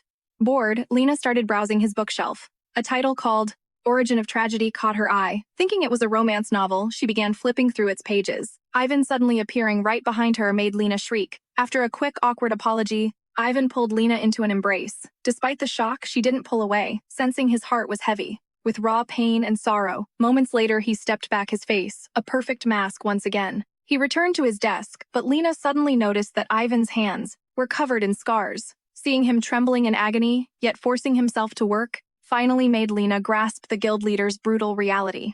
Over the following days, Ivan's vibe completely shifted. Ever since his injury, every time he saw Lena, he'd cling to her for comfort, like a needy puppy. Honestly, Prince Sebastian would have been fuming by now. But Lena didn't mind Ivan's clinginess, as seeing the usually cold-blooded guild leader act like this only revealed his deep exhaustion. Ivan's gaze flickered between bloodthirsty rage and childlike vulnerability. Lena told herself this was just a sign of his absolute trust. The real headache was Ivan's weird coping mechanisms whenever his anxiety spiked. He started petting Lena's hair like she was some golden retriever, shamelessly claiming he was just admiring how fluffy it was. Seeing Ivan pushing his luck, Lena finally reached her breaking point. To think she actually cared. Bitterness etched onto Ivan's face as the truth stung. He promised Lena this was it, one final shadow mission to end the nightmare. Ivan needed Lena to vanish into the disguise of an unrecognizable 10-year-old girl. Its energy was immense, yet strangely familiar. It felt exactly like those enchanted earrings. Christian's gift. He'd mentioned infusing them with magic. The puzzle pieces were finally clicking. This stone definitely belonged to Christian. As the mana surged, Lena's body began shifting. The transformation took hold. Opening her eyes, she stared at a ghost from her past. Her childhood self stared back. A rush of bittersweet joy, the peak of her happiness. Stepping outside, reality hit. She'd totally ghosted on her actual plans for the day. She was supposed to be hitting the food stalls with Christian and Prince Sebastian now. Since she ran into them, Lena had to improvise. She dashed over, playing it cool. She introduced herself as Gian, Lena's assistant. Her sister was tied up with urgent business, but Prince Sebastian wasn't buying it. He narrowed his eyes, burning holes through her disguise. Cold sweat drenched Lena's skin under his intense, unwavering gaze. Christian hauled him up, shutting down the interrogation. "Stop overthinking it," he muttered. Christian ruffled her hair once the prince left. "Don't go looking for trouble, kid. Stay safe on the road, Lena. If you want to play, just contact me anytime." He knew Christian sensed his own magic within that stone and saw through her act. She sprinted to meet Ivan, but a sudden shadow blocked her path immediately. A hand grabbed her collar. "Are you Sylvana?" the stranger demanded. Panic surged through her. Was the plan leaked? Lena dialed up the innocent child act to survive the moment. "I'm just running errands. Dad will kill me if I'm late." The grip finally loosened. The man scoffed. "Guess you're not Lena. I thought you were that healthy, juice-obsessed brat." It was Ivan. Lena's blood boiled. She seriously wanted to deck him right then and there. Seeing Lena subconsciously choose this specific look, Ivan fell into a heavy, thoughtful silence. "Transforming like this, it means this person represents your deepest desires," he noted softly. The girl in the water held her shattered dreams. Lena offered him a sad smile. "She might be gone, but once she was everything to me. My most precious memory." They ambushed a guild wagon, hunting for secret ledgers rumored to be hidden inside. They found zero evidence. Those documents held the guild's darkest and most confidential financial secrets, specifically the illegal slave trade. The empire prides itself on being civilized and strictly forbids it. Lena couldn't understand the massive risk. Ivan just flashed a chilling, innocent-looking grin. He'd built the company baiting the boss into the slave market trap from day one. "Is the mission compromised?" Lena whispered. He didn't expect the target to move so quickly. Ivan told her to chill. The boss moved the files, but Ivan remained above suspicion. That last beating, just the boss blowing off steam. Nothing personal, apparently. Ivan's face darkened. The boss didn't trust anyone and took the evidence himself, leaving Lena shaken. Handing Lena a hairpin, Ivan told her to wait. "These workers are doomed to torture." I'll give them a merciful end. His words sent a cold shiver down Lena's spine. She saw it clearly. They were worlds apart. Ivan's reality was painted in blood. Lena covered her ears, drowning out screams as the carriage rolled toward the mansion. Something felt off. Security was suspiciously light for two kids to just waltz in. Ivan didn't explain. He smirked, promising the truth would reveal itself very soon. He moved with precision, knowing every turn, yet refused to tell her what lay ahead. Finally, the pair stood before the heavy doors of the basement entrance. Ivan warned Lena that the depths held filth she shouldn't witness. This was her final exit. His grim stare betrayed his deep concern, but Lena played it cool and acted indifferent. She demanded he lead the way. As they descended, the atmosphere turned deathly cold and sinister. It felt like a high-stakes dungeon raid. A chilling noise forced Lena to glance back nervously. The sight was gut-wrenching. Mangled children were locked in cages like common livestock for slaughter. Some were barely 10. Seeing Lena's horror, Ivan's voice died in his throat as he froze. Hesitating, he finally confessed. This was the Luna Asa Guild's dark heart. These kids were candidates. They must pass a test to join. But that test was just a sick euphemism. It served the leaders' perverted whims. They must kill each other until only 3 remain alive. Ivan was trapped here since birth. The boss constantly forced poison down his throat back then. He couldn't even eat. Lena silenced him, covering his mouth before he could finish the story. She was fuming because he spoke so casually. He actually feared she'd see him as a monster. That's why his tone was icy. After all, he was a survivor of that brutal slaughter. His hands were stained with blood.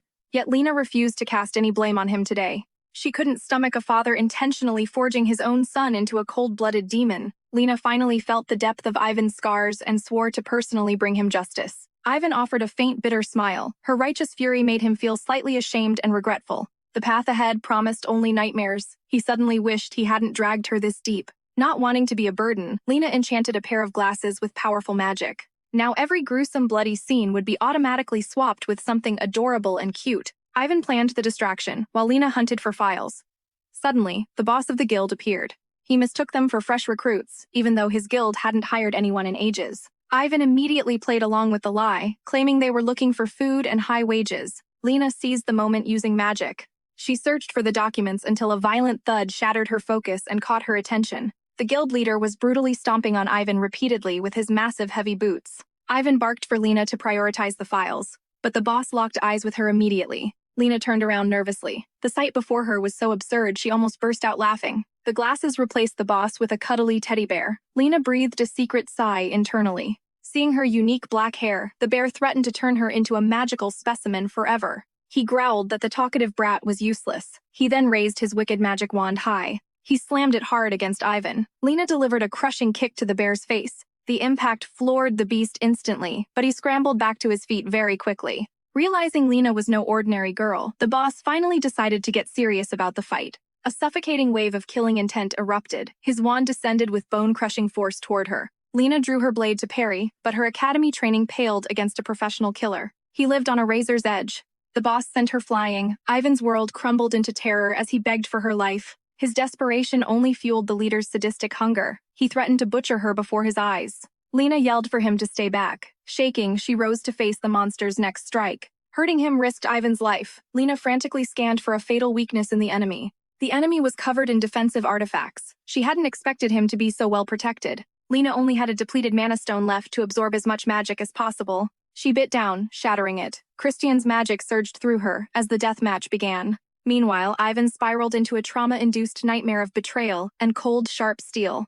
As a desperate soul begged for mercy, Ivan realized their collective worth couldn't touch the memory of one specific person. That man was his first brother in the pits of hell, the one who traded his life for Ivan's future. Suddenly, Elena's mana flickered out. The guildmaster's massive hand lunged, pinning her down instantly. But just as despair took hold, the sound of steel shredding through meat erupted in a violent rhythm. Lena's glasses tumbled, finally revealing the brutal reality. There was Ivan driving a hairpin into the man's back. For the first time, Lena saw true, unbridled rage on his face. He looked like himself again, with tears of vengeance shimmering in his eyes. As Ivan yanked the hairpin out, the guildmaster slumped over lifeless. Lena stared at the corpse and recoiled in horror. With a smirk, Ivan fixed Lena's glasses and told her it was time to move out. Lena's head was spinning. She knew Ivan had spent years plotting this revenge. So why rush it just for her? Ivan simply chuckled. What good is a victory? If you're dead, then he collapsed. The poison from the boss's blade was finally surging through his veins. Lena panicked, searching for an antidote, but Ivan kept teasing her with conditions. Hang out with me when our contract ends or no cure. Fuming, Lena had no choice but to agree. But plot twist, Ivan admitted there was no antidote before passing out cold. Before Lena could spiral, the door was kicked wide open. A guy with snow-white hair and piercing violet eyes walked in, trashing Ivan for being such a moron. He complained that this dead weight made him travel a massive distance, then slapped Ivan awake right there on the floor. Their bond was clearly chaotic. Lena stayed quiet, realizing she'd seen this face before. Ivan groaned, apologizing for taking all the medicine. Those pity-seeking words only earned him a brutal roast. Then just dropped dead. Lena froze. Was she really going to let this psycho take charge? The humor faded as Ivan groaned in pain. Through his pleading, Lena finally recognized the white-haired stranger. It was Swan, the boy from her childhood. Swan just sighed, asking what the point of living even was. That had been his catchphrase since they were kids. But back then, Swan was a silent, cold-hearted ice prince. Now he wouldn't shut up. The only things that hadn't changed were his massive ego and that angelic face. As Swan began channeling magic from his palm, the toxins inside Ivan were wiped out instantly. See, this world has 3 tiers: dark, common, and holy magic. Swan and his father, Duke Blanche, were the undisputed masters of the holy arts. That ethereal look, combined with divine power, gave off major main character energy, leaving Lena stunned. Ivan finally scrambled to his feet. Swan immediately brought up their secret deal. They clearly had a deep arrangement. Swan glanced at the guildmaster's body and casually remarked that dying was too good for such trash. Total waste of a soul. He suggested taxidermy and sending it to a freak for playtime. Since his dukedom, succession was locked in. Swan told Ivan he was heading to school early, but if you see me there, don't you dare speak to me. Oh, and I kind of started a riot with the guards outside, so you guys better bounce. With that, Swan turned to leave, but suddenly, he stopped and locked eyes with Elena. For a split second, pure shock flashed across his face. He masked it instantly with his usual arrogance and gave her a look of pure disdain before vanishing. The sound of approaching guards snapped them back to reality. Grab the files and run. Outside, Swan looked back at the mansion unsettled. He couldn't wrap his head around why that girl was there. Days later, the guildmaster's death was the only thing anyone talked about. His dark secrets became the city's favorite gossip. Lena stayed bedridden, feeling like a literal zombie. The whole ordeal left her emotionally fried, but Ivan was more alive than ever. He used the stolen files to dismantle the guild, pocketed their fortune, and launched his own empire. Finally, the maid's voice cut through Lena's haze. It was time for school to begin. Lena secured the bag and immediately dipped. She was ready to blow her earnings on some serious fun. She hit the shops with Estella, grabbed cake with Kari, and went on a food crawl with Sebastian and Christian. Aside from her annoying brother Emilio, Lena was busy making core memories with the whole squad. Only one promise remained Ivan. She'd told him they'd hang out once the chaos finally settled down. The moment Lena opened Ivan's office, he lunged at her like a golden retriever. Terrified, she slammed the door shut. A rejected Ivan promised to keep his hands to himself. They settled for a low-key meal instead. Ivan ranted about his massive plans over a salad while Lena's gaze lingered on him. It was the first time she'd seen him eat like a normal human since the guildmaster's passing. He looked free. The chains on his soul had finally shattered. Even his body's tattoo had lost its cursed glow. This newfound freedom sparked an interest in food, though his appetite was still pretty mid. To avoid wasting anything, he insisted Lena finish the leftovers, a total no-waste policy. Lena was absolutely devouring the food. Seeing her enjoy it, Ivan shot his shot for a hug again. Lena literally spat out her juice. She reminded him the deal was just hanging out, not cuddling. She told him to find someone else. Ivan looked devastated, claiming he only wanted hugs from her. "You just look like a fluffy puppy," she muttered. Sick of his nonsense, she told him to go adopt one. Ivan actually considered it, planning to name the dog Lena. She immediately shut down that cursed idea. Why should she tolerate his hugs anyway? It might ruin her dating life. Ivan just shook his head confidently. Lena held back her rage as he told her not to fall in love. By what right, she snapped. Because marriage is a cage. He argued it would stifle her growth and limit her talent.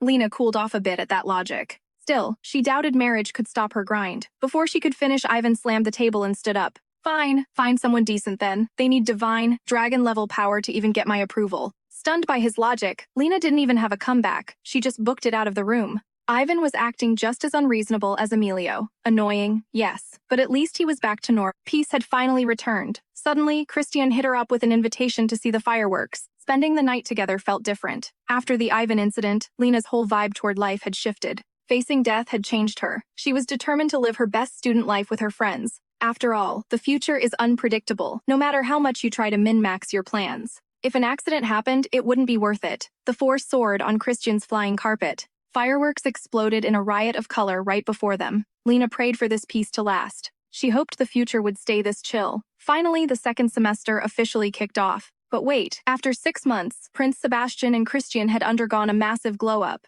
Even Estella had grown taller. Lena stood there still, a total shorty, staring up at the giants. Lena felt like crying, but the tears wouldn't come. After unpacking in her dorm, she checked the mirror. She searched for any sign of a growth spurt. She ate like a beast, so why was she still tiny? Standing next to Estella felt like standing next to a big sister. Christian used to be her height. Now he was a whole head taller, and Prince Sebastian had to look down just to see her. The thought of being the small friend among 5 skyscrapers gave her massive amounts of pressure. They were all the same height last term. Lena suspected they were hiding some secret growth hack. While she pouted, Esmeralda burst in. Seeing Lena, she tackled her with an aggressive welcome back hug. Esmeralda complained about Lena being MIA during break. The start of the term is already so hectic. Between classes and Lena's club activities, they'd barely see each other. Lena was fencing until sundown. Before leaving, Esmeralda made Lena promise to visit her classroom during every single break. Once she secured the pinky swear, Esmeralda finally let Lena get back to her unpacking. Lena smiled at her friend's chaotic energy and started prepping her books for a fresh start. Finally sitting down to rest, she hoped this new semester would bring both adventure and tranquility. Desperate for a growth spurt, Lena grills Christian for secrets. His genius advice: just eat your greens. Lena was totally triggered. If veggies were the key, she would have reached the clouds by now. The math was not mathing. If salads equaled height, she would be a giant. Christian had zero comeback. Vacation was basically normal besides the greens. He tried comforting her, saying everyone hits puberty at different times. Lena was crowdsourcing answers everywhere. Esmeralda suggested milk, but Prince Sebastian, that clown, was zero help. Sebastian kept acting up, claiming he hadn't grown at all. In his head, Lena just got shorter. Then there is Estella. Tall or short, she thinks Lena is a literal goddess. Pure bestie energy right there. Genetics seemed sus, so Lena called Emilio. He just smirked, telling her to find him in the senior wing. Since Kari and Emilio both grew, Lena knew her genes were fine. She just needed Emilio's secret recipe. While she hesitated to enter the senior building, Christian landed his magic carpet and measured her height. Yikes, you really are a tiny bean, he teased. Big mistake. Lena sent him flying into the ceiling. The bell rang just as Christian crashed back down to earth. Karma is a dish best served cold. Lena hijacked the carpet for her secret mission. She wrapped herself up tight to avoid any awkward run-ins. Her goal: track down Emilio fast. Naturally, her luck ran out when Esmeralda spotted her mysterious bundle. Esmeralda treated her like a rare plushie, showing her off to the squad. Lena was basically a living doll. Just as they headed to find Emilio, a wild Ivan appeared. He volunteered to help, making things worse. Lena was literally hiding to avoid him, but Esmeralda just ditched them, leaving Lena trapped with the menace. Ivan closed in and Lena went full defensive. Don't even think about any weird skinship, she warned him. But Ivan was on another level of clingy. He stroked her cheek, whispering for her to forget Emilio. I am the only brother you need, he purred, promising to keep her height struggles a secret. A stray lock of hair brushed her face, making her heart race. Suddenly, a furious voice broke the spell. Emilio caught Ivan acting thirsty and was ready to throw hands. The tension was absolutely suffocating. Ivan did not care. He laughed, asking how much money Emilio wanted to sell his brother rights for. Lena needs a hot brother, Ivan flexed. Besides, our matching blonde hair makes us look like real family. While they bickered, Lena tried to ninja crawl away. That is when Ivan dropped a bombshell, a couple tattoo. Lena panicked. Was this lunatic really using their magic contract as gossip fodder? He was totally unhinged. When Ivan claimed the tattoo was on her backside, time stopped. Lena and Emilio were both completely paralyzed. Emilio's face went full demon mode. Lena fled, swearing to never set foot in the senior area again. That night, Ivan rewatched the video of Lena's chaotic bar dance. He could not stop laughing at her. To him, every moment with Lena was a core memory, even her forcing him to eat nasty skewers. He remembered how she looked when he was hurt. Her genuine worry was carved deep into his heart. A dark thought crossed Ivan's mind. Maybe he should use extreme measures to keep her by his side. A knock at the door interrupted his toxic daydream. A pile of luggage sat in the hallway. A new roommate was moving in. When the guy said his name was Swan, Ivan's face went cold. By morning, the Grow Lena Grow campaign went viral. Her desk was buried under mountains of milk cartons. During breaks, classmates tried stretching her out. Even the cafeteria lady was giving her massive growth portions. Whether it was her thoughtful veggie juices, or forcing him to scarf down chicken skewers, or the sheer panic on her face when he was poisoned, Ivan couldn't forget a thing. These memories were locked in his heart. Thinking it over and over, Ivan hatched a dangerous plan. He'd use any extreme method necessary to keep Lena by his side forever. Suddenly, a knock sounded. Ivan opened the door to find a literal mountain of luggage. He was getting a roommate. Hearing the name Swan made Ivan's face turn icy. Next day, Lena's growth news went viral. The whole school was buzzing. Now Lena's desk was buried under an endless supply of milk. During breaks, her friends were on a mission, aggressively helping her with her height glow-up. Even the cafeteria lady served her massive VIP portions, a total first for our confused girl. Despite her heart being full of blessings, a deep sense of shame weighed heavily on her.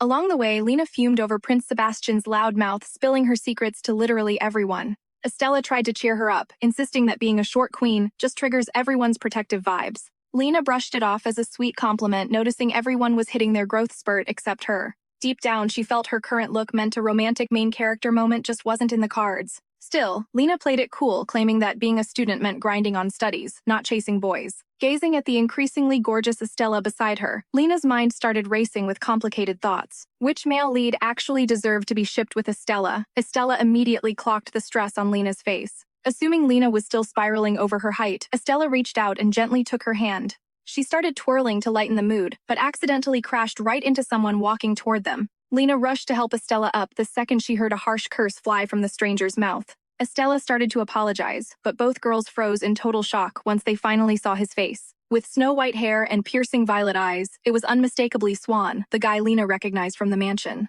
Swan caught sight of them at that exact moment, flashing a smile that was dangerously bright. He greeted Estella, but she just gave him a cold, low-effort shrug before they headed their separate ways. Lena stood there, completely stunned.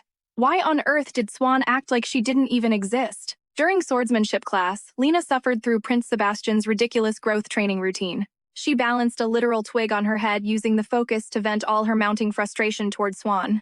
They were literally childhood friends. Why was Estella the only one he bothered to remember? Lena eventually chilled out. In any typical novel, it makes sense for the lead to only spot the heroine. Besides, she was just an extra, and the Swan from the original story was a total red flag anyway. Dodging that bullet seemed like a win. Suddenly, the flash of a sword shattered her train of thought. Prince Sebastian snapped at Lena, accusing her of zoning out and disrespecting the grind of their training. Lena gestured to the branch on her head and fired back. There was zero chance this nonsense actually built height. She challenged the prince to test it himself for 6 months first. If he grew, then she'd consider it. The prince instantly caught an attitude. He was already tall. Why would he waste his breath on that? Plus, he claimed he specifically tailored this entire workout just to help Lena level up.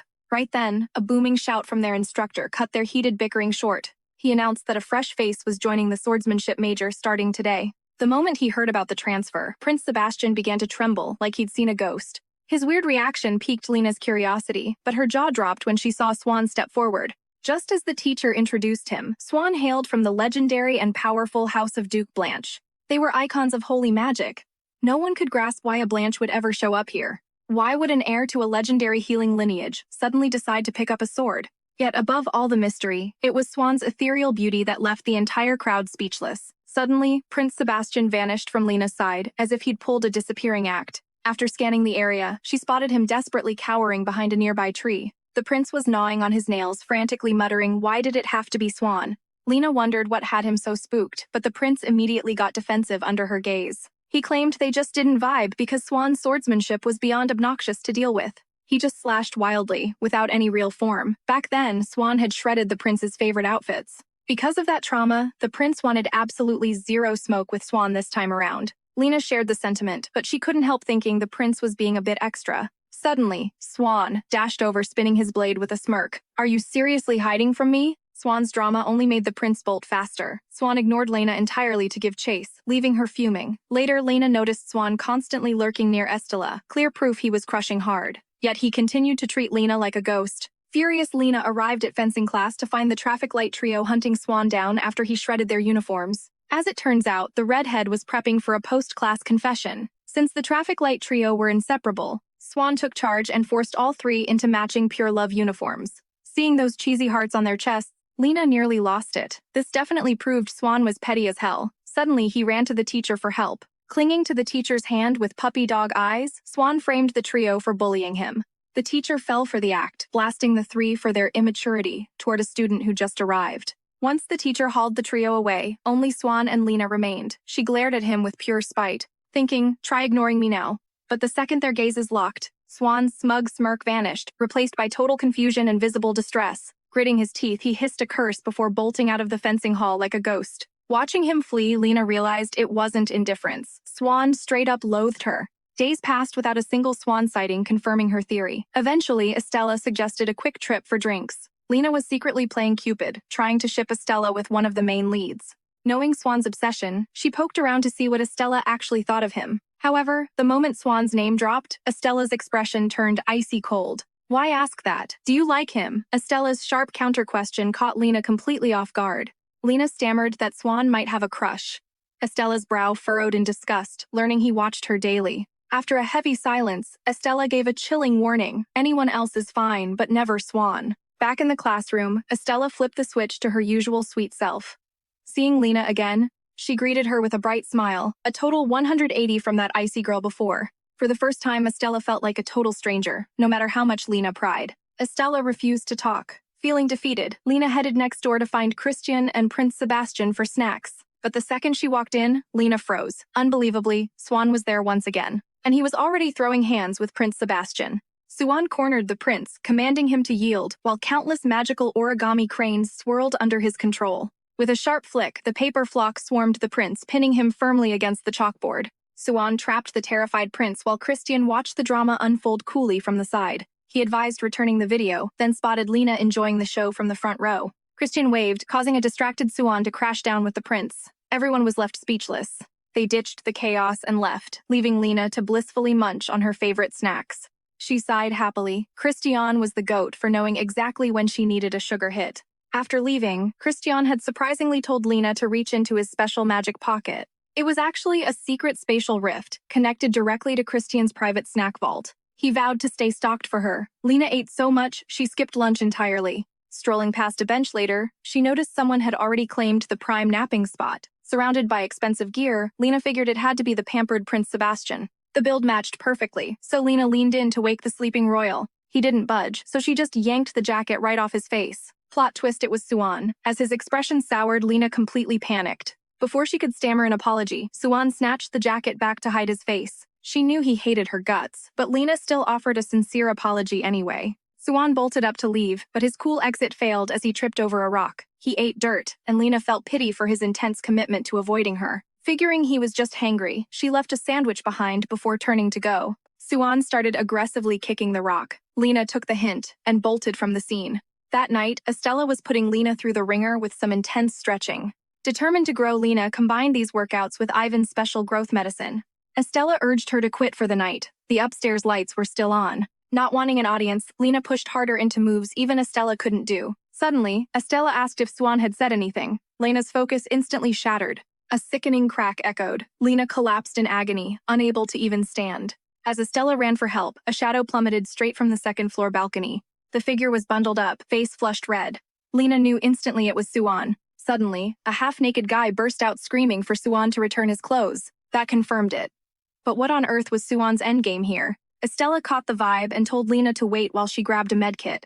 With Estella gone, Swan stood there awkwardly, clearly not going anywhere. After a heavy silence, Swan finally gritted out, "Give me your foot."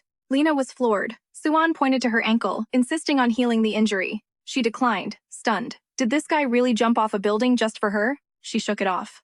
There was no way her biggest hater went that far. Swan ignored her, reaching out as blinding holy magic erupted from his palm. The sensation was divine. His healing magic was on a completely different level. It fixed her ankle and wiped every ounce of exhaustion from her body. The warm energy surged through her, soaking deep into her soul after a long day. Swan stopped and began unwrapping the bandage from his own arm. He bound her injury and shoved several vials into her hands, broken no refusal. A quick glance confirmed they were all top-tier, high-quality healing potions. Swan muttered, "Take care," and vanished, leaving Lena absolutely shell-shocked. Lena was totally lost as to why Swan was acting so cold. When Estella returned with the kit, they ignored each other like complete strangers. Not a single word was exchanged until they crossed paths.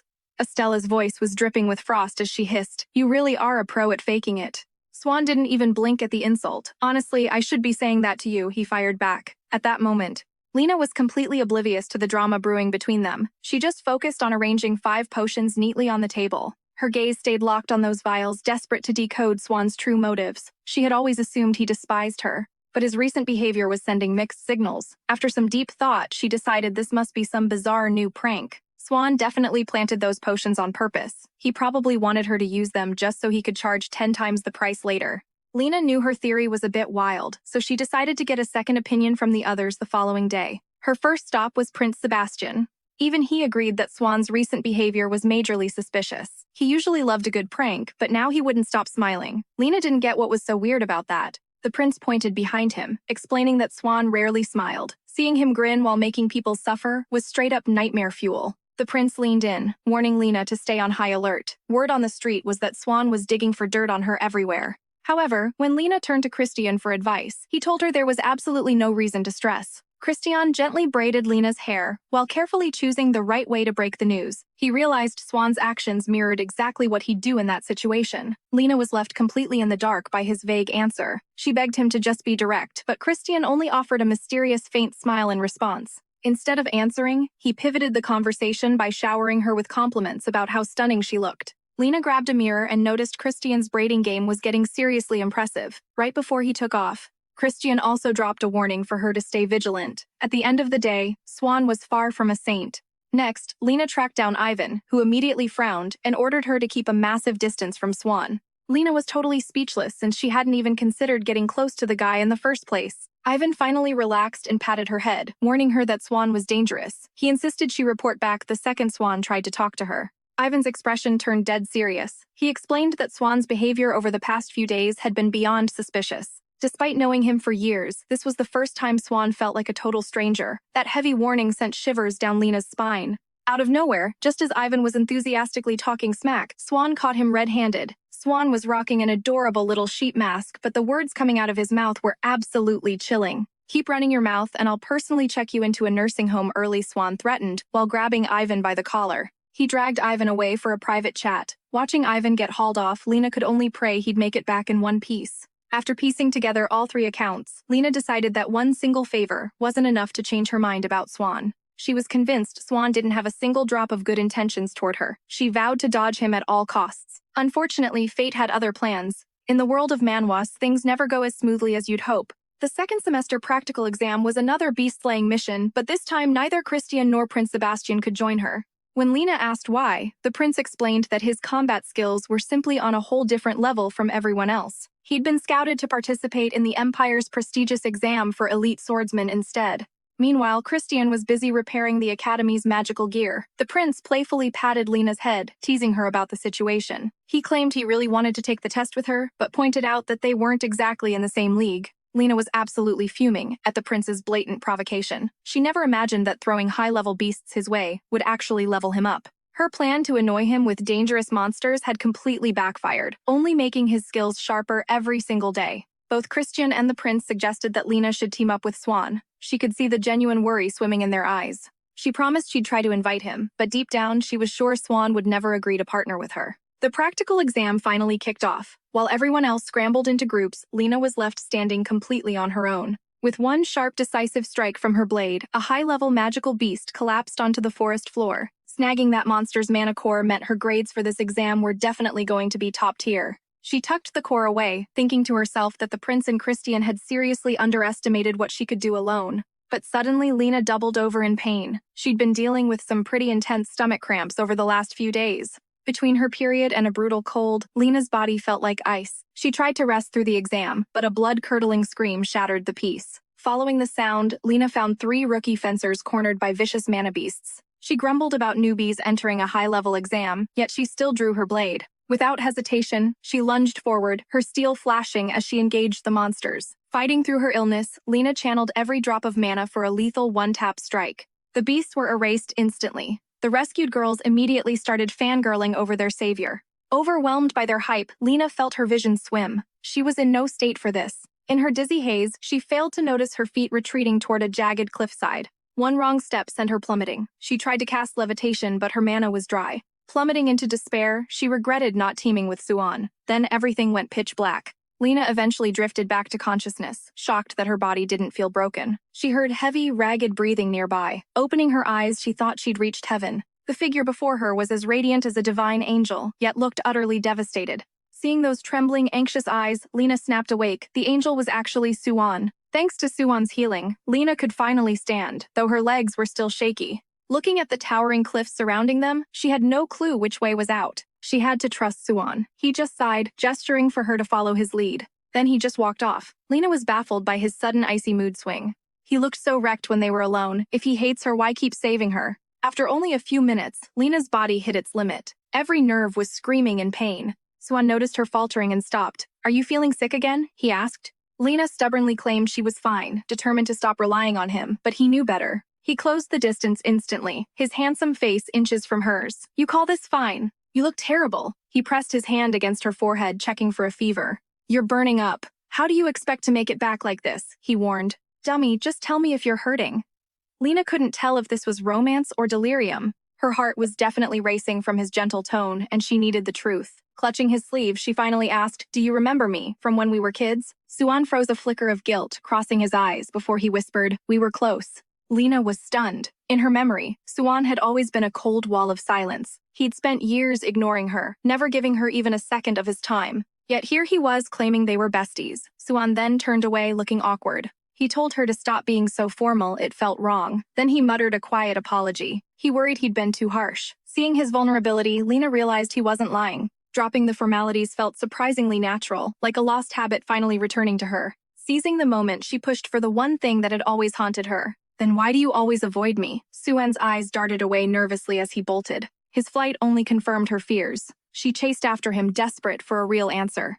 "Did I do something to make you hate me?" Swan spun around, instantly denying it. Sudden vertigo hit Lena hard. As she began to fall, Swan lunged to catch her. She collapsed into his embrace, and his Ice King facade shattered into a million pieces. His blushing face revealed total shyness until a faint, desperate cry for help echoed nearby. Swan started frantically ripping up grass with one hand while punching the ground with the other. Staggering to her feet, Lena looked over and her jaw dropped at what she saw. Swan's face was beet red as he reached out, desperate to check if Lena was burning up with a fever. He panicked, squirming, and practically begging Elena to get off him before things got even more awkward. But Elena was fading fast. Staying conscious was a battle, let alone finding the strength to move an inch. Darkness finally claimed her in Swan's arms. When Lena's eyes fluttered open, she was staring at the infirmary ceiling. Fuzzy memories of Swan carrying her surfaced. Once the teacher cleared her, Lena stepped out, feeling much better. There sat Swan on the floor. Before she could even say hi, he lunged forward and crushed her in a massive hug.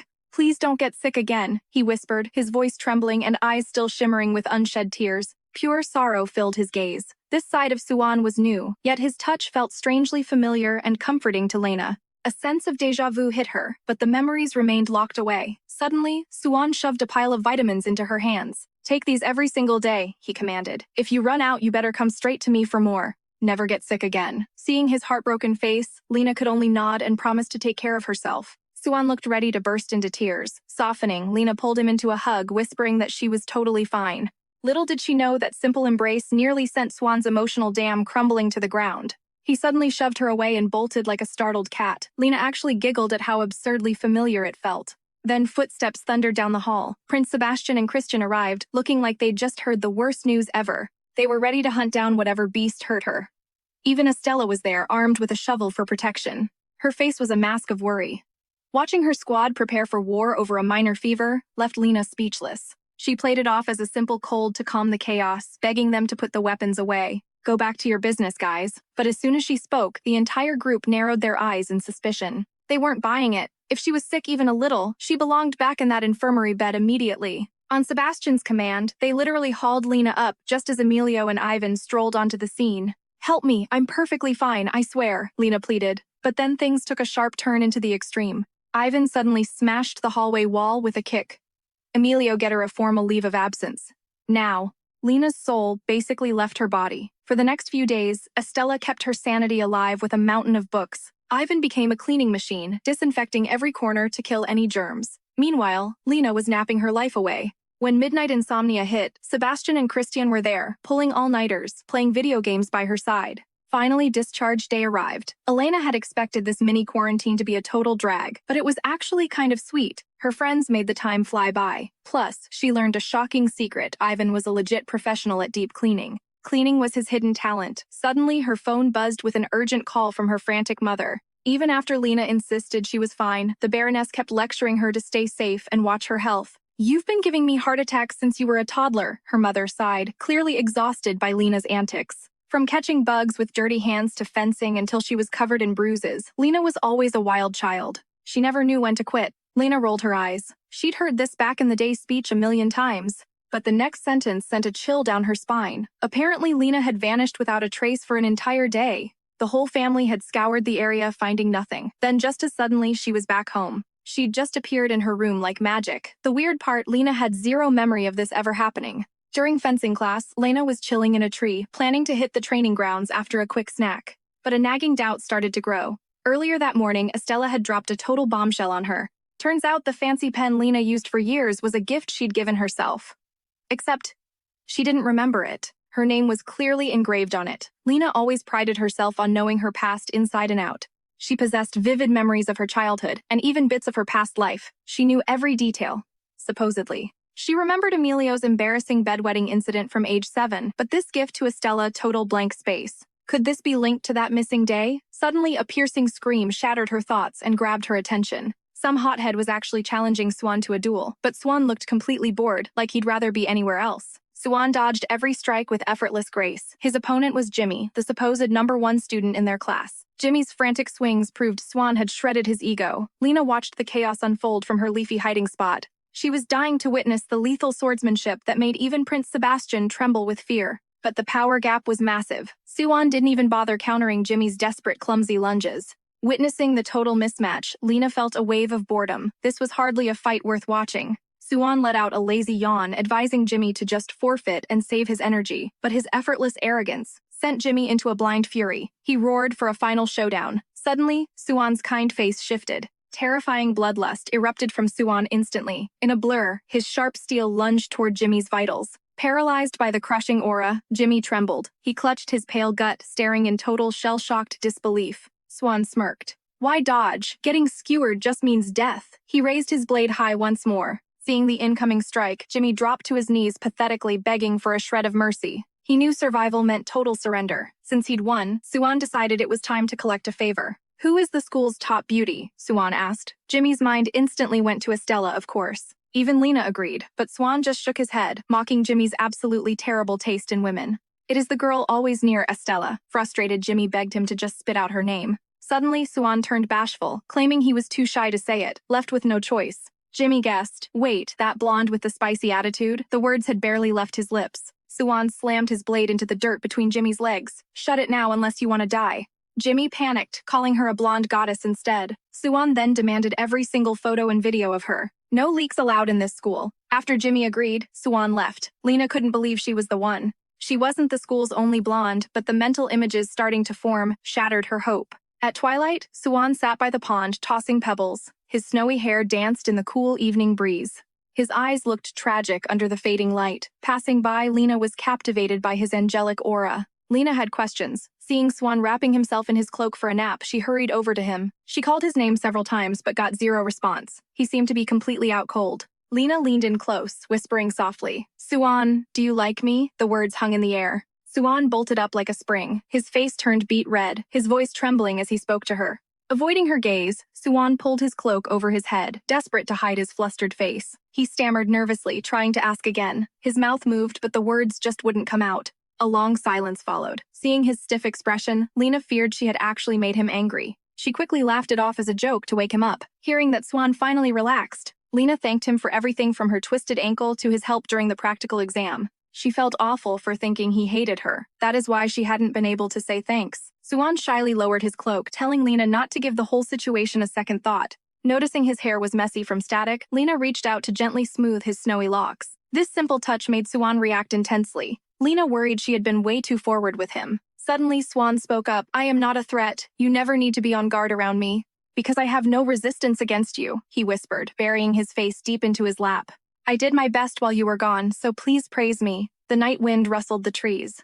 Lena's hair billowed in the wind as she watched him. His words cast doubt on her entire past. She was at a loss for words. Everything Swan said was tied to memories she had long forgotten. She had to interrupt him. This might be cruel, but I do not remember us being close at all. I have no idea what you are talking about.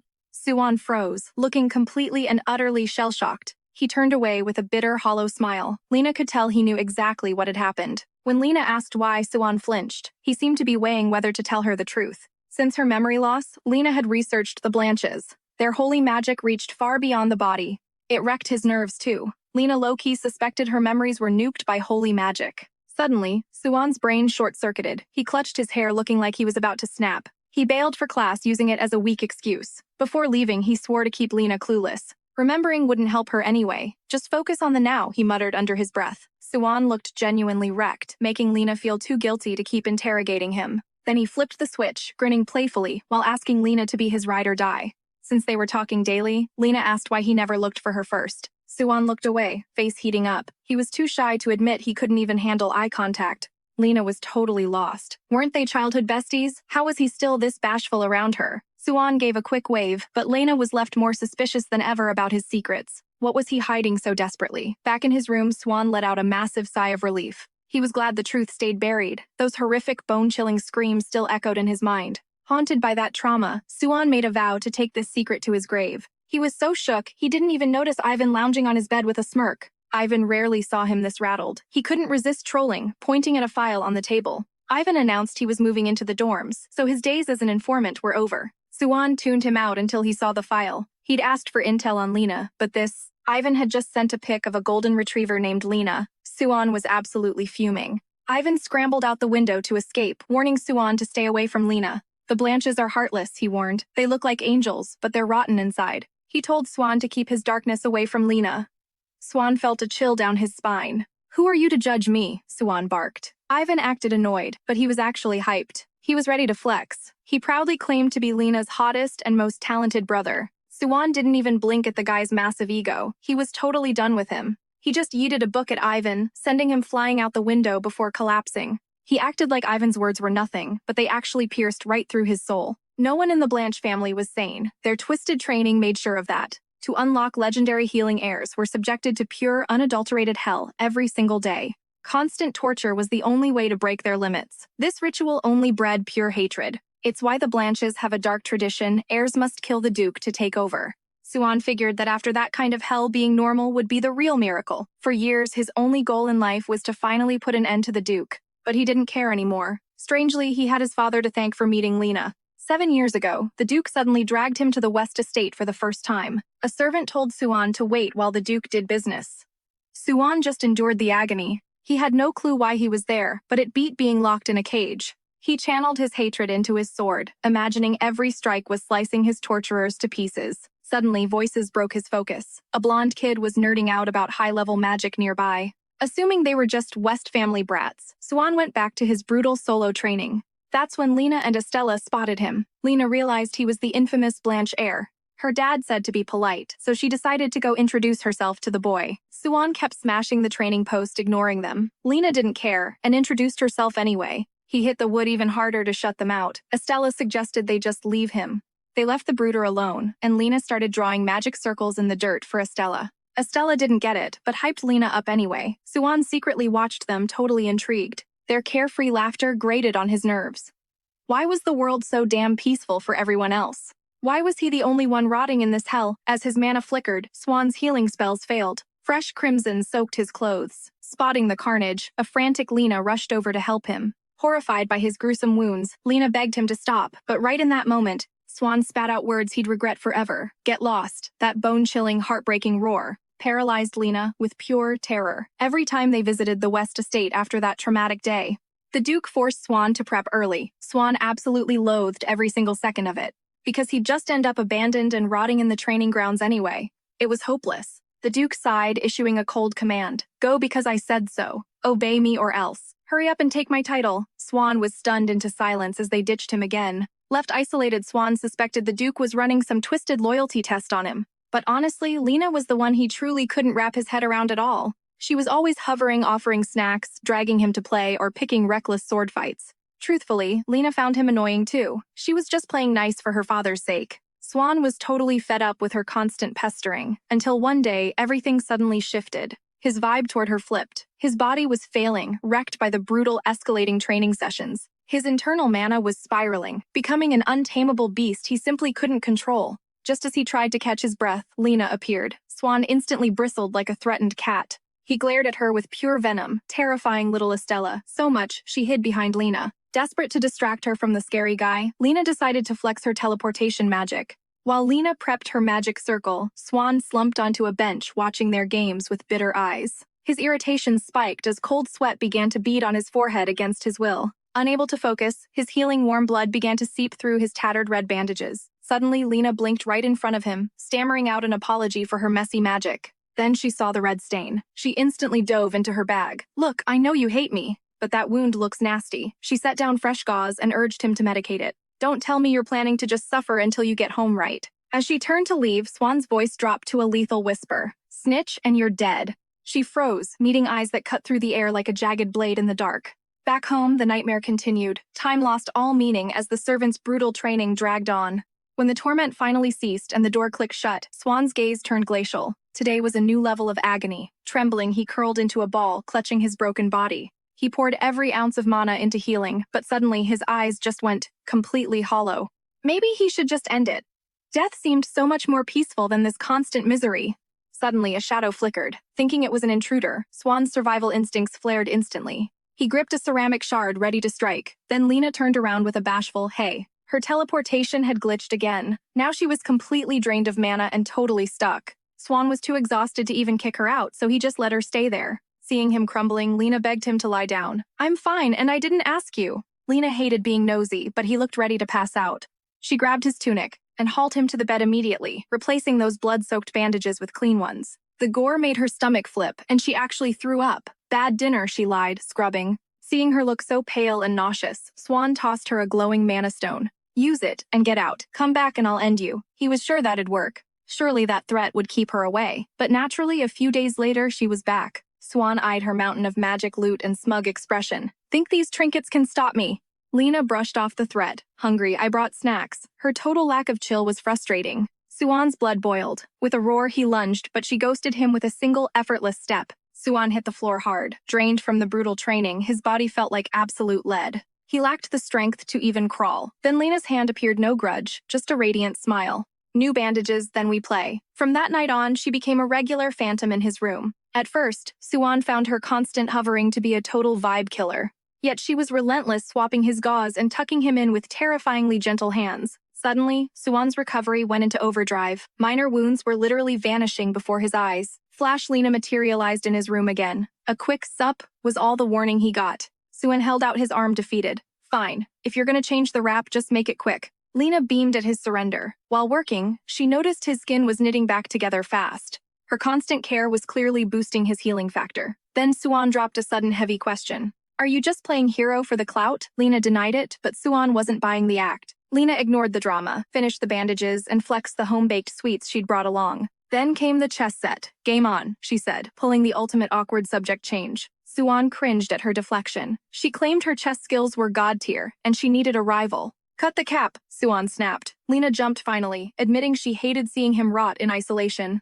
"Honestly, I just didn't want you trapped in here alone with your own dark thoughts. No kid should suffer alone while hurt." Seeing broken children was a hard pass for her. Swan paused. "Is that why you treat that pink-haired girl like your own flesh and blood? You're literally a kid too, so stop acting like a tired mom." Lena's explanation felt like a punch. Disappointment washed over Swan.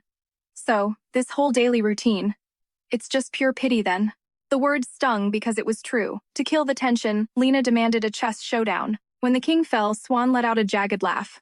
"Checkmate, you're literal trash at this." "Liar, I didn't lose saltier than the sea." Lena flipped the board in a total gamer rage. With the night deepening, she blinked out of existence using magic. Swan just watched her go. "Don't be early tomorrow," he called out. Lena nodded.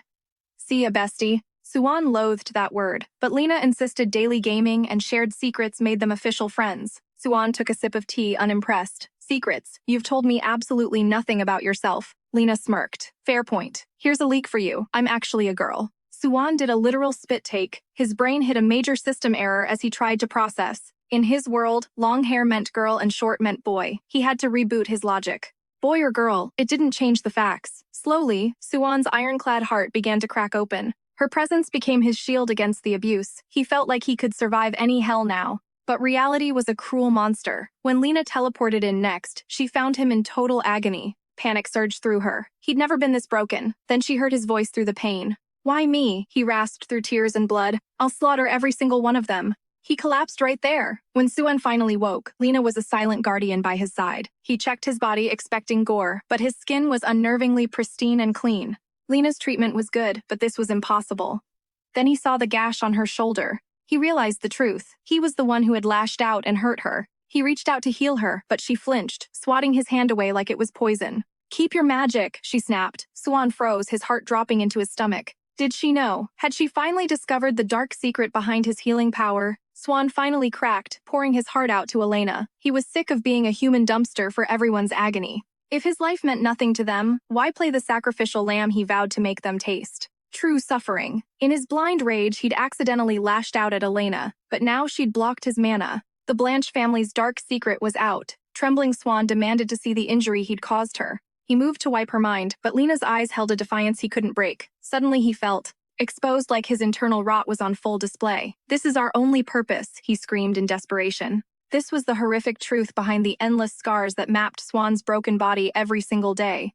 As Elena's injury flowed into Swan, it vanished instantly. You see, the Blanche healing wasn't actually healing. It was soulbound transfer magic. They literally absorbed the physical trauma of others into their own flesh. Then they'd use their own recovery to survive. That's why every heir endured daily torture, just to boost their endurance. To save lives, they had to practice dying 1,000 times first. Swan lived on that razor's edge. Born with the most monstrous mana in Blanche history, his hellish training began before he could even walk. Noticing Lena's visible horror, Swan hesitated. "I need to know, did you stabilize my mana while I was out cold?" Normally, a mana rampage would leave him mangled, yet his skin was eerily unblemished. One look at Lena's guilty face confirmed his suspicions. While wielding his power, she'd been experimenting with forbidden holy magic. Lena stayed silent. Swan was gender blind, but he could sense her divine energy. She confessed to creating a unique circle that boosted recovery. If he ever needed it, all he had to do was ask. She was genuinely happy to help, leaving Swan completely baffled. Having someone to share his burdens with was intoxicating, yet a cold fear gripped his heart. If the Blanche family noticed her, she'd be in danger. He hovered on the edge of wiping her memories, but he couldn't bring himself to do it. Instead, he snapped at her to stop being so damn nice. "Stay out of my business," he growled. Feeling the sudden chill, Lena turned to make her exit. Panicked, Swan peeked from the covers. "Wait, don't go. Stay until I'm asleep," he muttered. Seeing her confusion, Swan's inner child emerged. He'd always thought his life was meant for suffering. But Lena was the only one he could actually be vulnerable with. She was stunned by the change. Swan's hidden soft side won her over. Lena stayed leaning against the bed while asking how he wanted his lullaby. Swan demanded a ridiculous price for it, but the joke was on him. Her singing was so hilariously bad, he wondered if her vocal cords were actually broken. Soon, though, Lena drifted off herself. Swan watched her quiet, breathing his hand, reaching out to softly clutch her sleeve. He couldn't steal her memories. He wanted her to remember every second of this. Later, Duke Blanche commanded Swan to visit the West Estate. Surprisingly, Swan didn't protest. His instant agreement left the Duke suspicious. "That was fast. You hiding something, boy?" Swan reached the West Mansion just as Lena was crushing it on the training grounds. Estella sat nearby, begging for attention, but the news of Swan's arrival ruined her mood. Lena introduced him as Swan Adidon, and right on cue, the man himself appeared. Estella glared at Swan with pure salt. "Wait, why does Lena get to call you by a nickname?" "I'm her bestie," she fumed. Swan just brushed her off. "And why are you carrying an umbrella indoors?" "I'm here for Lena, so scram." Estella's jaw dropped. She wasn't about to let this slide. She refused to let him near her, but since Swan was a total shut-in, he couldn't tell that Estella was a girl. Estella malfunctioned. "Lena, pick one of us, right now." Trapped between two chaotic energies, Lena did the only logical thing. She fake-bolted to the bathroom. Determined to win, Estella chased after her, as Swan watched them disappear into the distance. A smirk tugged at his lips. That pink-haired brat was annoying, but this was actually fun. But suddenly a searing pain sliced his neck. He reached up, and his hand came away bloody. A dark omen haunted the night as Swan's brutal training pushed him past his limits, forced to endure agony from soldiers and patients alike. Battered and broken, he collapsed onto his bed, knowing these gruesome wounds wouldn't vanish anytime soon. Cold sweat drenched his face as he gasped through the pain, desperately wondering when Lena would finally arrive. Then it hit him. He suddenly remembered Lena's words. She wasn't coming tonight. To keep Estella from throwing a tantrum, Lena had agreed to visit her house for a playdate instead. Swan couldn't fathom what Lena saw in that pink-haired airhead, but Lena insisted Estella was a secret genius. She'd caught Estella devouring books on imperial politics, a passion her parents likely suppressed, forcing the girl into silence. Hoping to set her friend's spirit free, Lena planned to gift Estella a fountain pen to fuel her hidden dreams. But for Swan, the realization that Lena was absent sent him spiraling into a dark pit of despair. He never imagined his heart would become this dependent on her. Gripping the sheets, he braced for the familiar torment alone. He commanded his body to hold on until sunrise, but fate had a much crueler plan in store for him tonight. Suddenly, every single wound on his body ripped wide open. A gut-wrenching scream escaped him as pure agony consumed his soul. New gashes sliced through his skin before the old ones could even scar. It was a never-ending cycle of mutilation. Swan's mind fractured. The terrifying realization that this hell would repeat forever shattered his remaining will to live. Sensing something was horribly wrong, Lena ditched Estella and teleported instantly to Swan's side. The sight nearly stopped her heart. The scene before her was a nightmare come to life. Swan lay motionless in an expanding pool of crimson. Lena rushed to clean his wounds, but they refused to close. He had completely given up on life, allowing his very essence to bleed out onto the cold floor. With a ragged, trembling voice, he choked out a haunting plea. "Lena, please, just kill me. I can't take this pain anymore. Since we're friends, let me die by your hand. It's the only mercy I want." He forced himself upright, looking her in the eyes with a hollow, broken expression. "End it now. Slash my throat and set me free." Enraged, Lena barked at him to stop this suicidal madness. But Swan only let out a bone-chilling roar. He screamed that she couldn't possibly understand the depth of his suffering. He was done with this infernal existence. As he struggled to breathe, his desperate begging tore at Lena's heart. Paralyzed by grief and indecision, Lena finally whispered that she couldn't fulfill such a gruesome request. "You want me to live with this nightmare forever? I won't carry your death." Then she grabbed him with sudden intensity. Pressing her forehead against his, she vowed, "I won't end your life, but I will share your burden." Lena chanted a forbidden spell, and a blinding magical crest erupted beneath them. Swan realized her plan too late. Before he could protest, the ritual was complete. Lena finally let go of his trembling hands. Suddenly, Swan's agony vanished, but horror took its place, as Lena's own skin began to tear and bleed. Every ounce of his suffering had been transferred to her. Swan frantically ordered her to reverse the magic immediately. Lena refused, waiting for his mana to stabilize first. She had a secret weapon to manage the overflow. She pulled out a special magic stone designed to regulate the power and ease the brutal symptoms of the transfer. Without warning, the stone shattered in her palm. Deep, gruesome gashes instantly manifested across Lena's fragile body. She had tragically underestimated the sheer magnitude of the torture Swan endured every single day. As she collapsed, Swan lost his mind.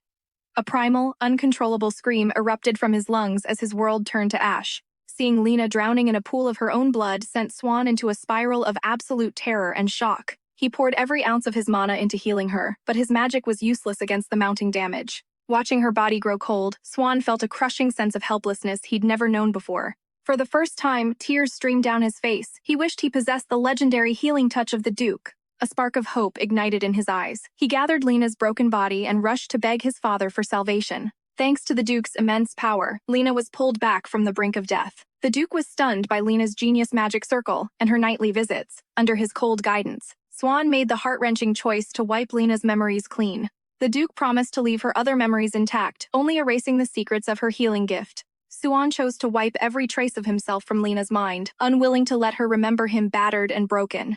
Protecting her meant staying away. He pressed his palm against her brow, channeling a surge of raw mana. He dived into her psyche. Flickering candles stood as vessels for her past. Curiosity burned within him, yet he hesitated. Though he longed to see her happy moments, Swan focused solely on erasing his own existence from her heart. He gripped the memories of their shared time, his expression darkening as he extinguished the flames one by one. He plunged the dead candles into water. Before departing guilt-hit, he destroyed her past, so why not heal it? He sought to mend her scars. In this realm, deep crimson signified memories stained with agony and grief. He searched the surface, but no crimson lights flickered. That's when he looked up. High above, in a forbidden reach, a massive tangled web of blood-red memories pulsed with suffocating darkness. Swan froze. How could one girl carry such an immense weight of suffering? Glimpses of a mysterious black-haired girl flashed by. Exhausted, Swan remained by Lena's side, guarding her through the night. But she remained unresponsive. Growing frantic, Swan tracked down the Duke to demand answers about her condition. The Duke was done with Swan's hovering. He'd just checked her an hour ago. He snapped at the boy. He claimed Swan was nothing but a burden to Lena. Furious, Swan barked back, calling the Duke a loudmouth. He stormed off, but the Duke's voice halted him. Swan's powers had finally reached the patrol rank. Would Swan accept the call? This trial was a mandatory rite of passage for every Blanche family heir. To claim the title, he had to prove his worth by healing masses of wounded soldiers. War would be his whetstone. Most heirs toiled for a decade, but Swan was different. The Duke bet on Swan's genius, predicting he'd master it in just 3 years. Pointing at a mountain of paperwork, the Duke urged him to return quickly. He even promised Lena's future was secure. He'd sponsor any academy Lena chose. Swan stood speechless, blindsided by the Duke's unexpected support. Before abandoning his birthright, Swan finally confronted the questions that had haunted his mind for years. Why force a mage to master the blade, and why specifically send him to the West household? The Duke shrugged it off, claiming he just wanted Swan to taste freedom before being shackled by duty. His own father had kept him caged. He didn't want Swan to suffer the same fate. He joked that by being kind now, Swan might give him a quick, clean death later. Swan scoffed, yet the icy walls around his heart were melting. He remembered when he genuinely wanted him dead. That murderous intent had vanished. It wasn't just the Duke who felt different to him now. His hatred for the world had softened, all because one girl had been willing to share his burdens. Watching Lena's still form, Swan doubted the Duke's words. Suddenly, her eyelids fluttered open. She was awake, but her eyes were vacant. "Who are you?" she whispered, shattering Swan's heart. Swan shuddered. He had to be strong. For her sake, she had to forget him completely. Even this reunion had to go. As Lena blinked in confusion, he reached out for her brow. He channeled a final blessed spell. Lena drifted back into oblivion. Her journey home began now. A soft, parting kiss touched her forehead. It was over. But this goodbye changed everything for Swan. The Duke and Swan finally bonded, though Swan's constant obsession with Lena gave the old man migraines. He even clocked the prince over her. The Duke seriously considered wiping Swan's memory as well. Swan eventually chose the front lines. Seeing Lena and pretending they were strangers was a torture he couldn't endure. His own weakness had put her in danger. He wouldn't let his incompetence scar her ever again. He pushed himself to the absolute limit. He would earn the right to stand by her side once more. Despite the agonizing struggle, he endured every trial. All he wanted was a glimpse of her face again. Fast forward to today. Swan paced the hall, his nerves fried over how to finally greet her. Just her name made his heart race. He still saw her as that tomboyish girl. He wasn't prepared for her glow-up. To him, Lena was now a literal goddess, ethereal and breathtaking. She was so radiant that he couldn't even summon the courage to meet her gaze. Their first encounter was pure hesitation. He'd spotted Elena while lugging gear, yet couldn't even manage a hello. Paralyzed by nerves, he tried to play it cool. Then he literally bumped into the pink-haired beauty unexpectedly. Seeing his long-lost crush face-to-face left Swan speechless. Thinking back on that awkward moment still makes him cringe. Classmates gave him major side-eye. Suddenly, Swan realized their true first meeting actually happened back at the villa. She looked like a little girl now, but he was certain this was the person from those erased memories. He'd tried to heal Lena before, but her trauma was a bottomless abyss.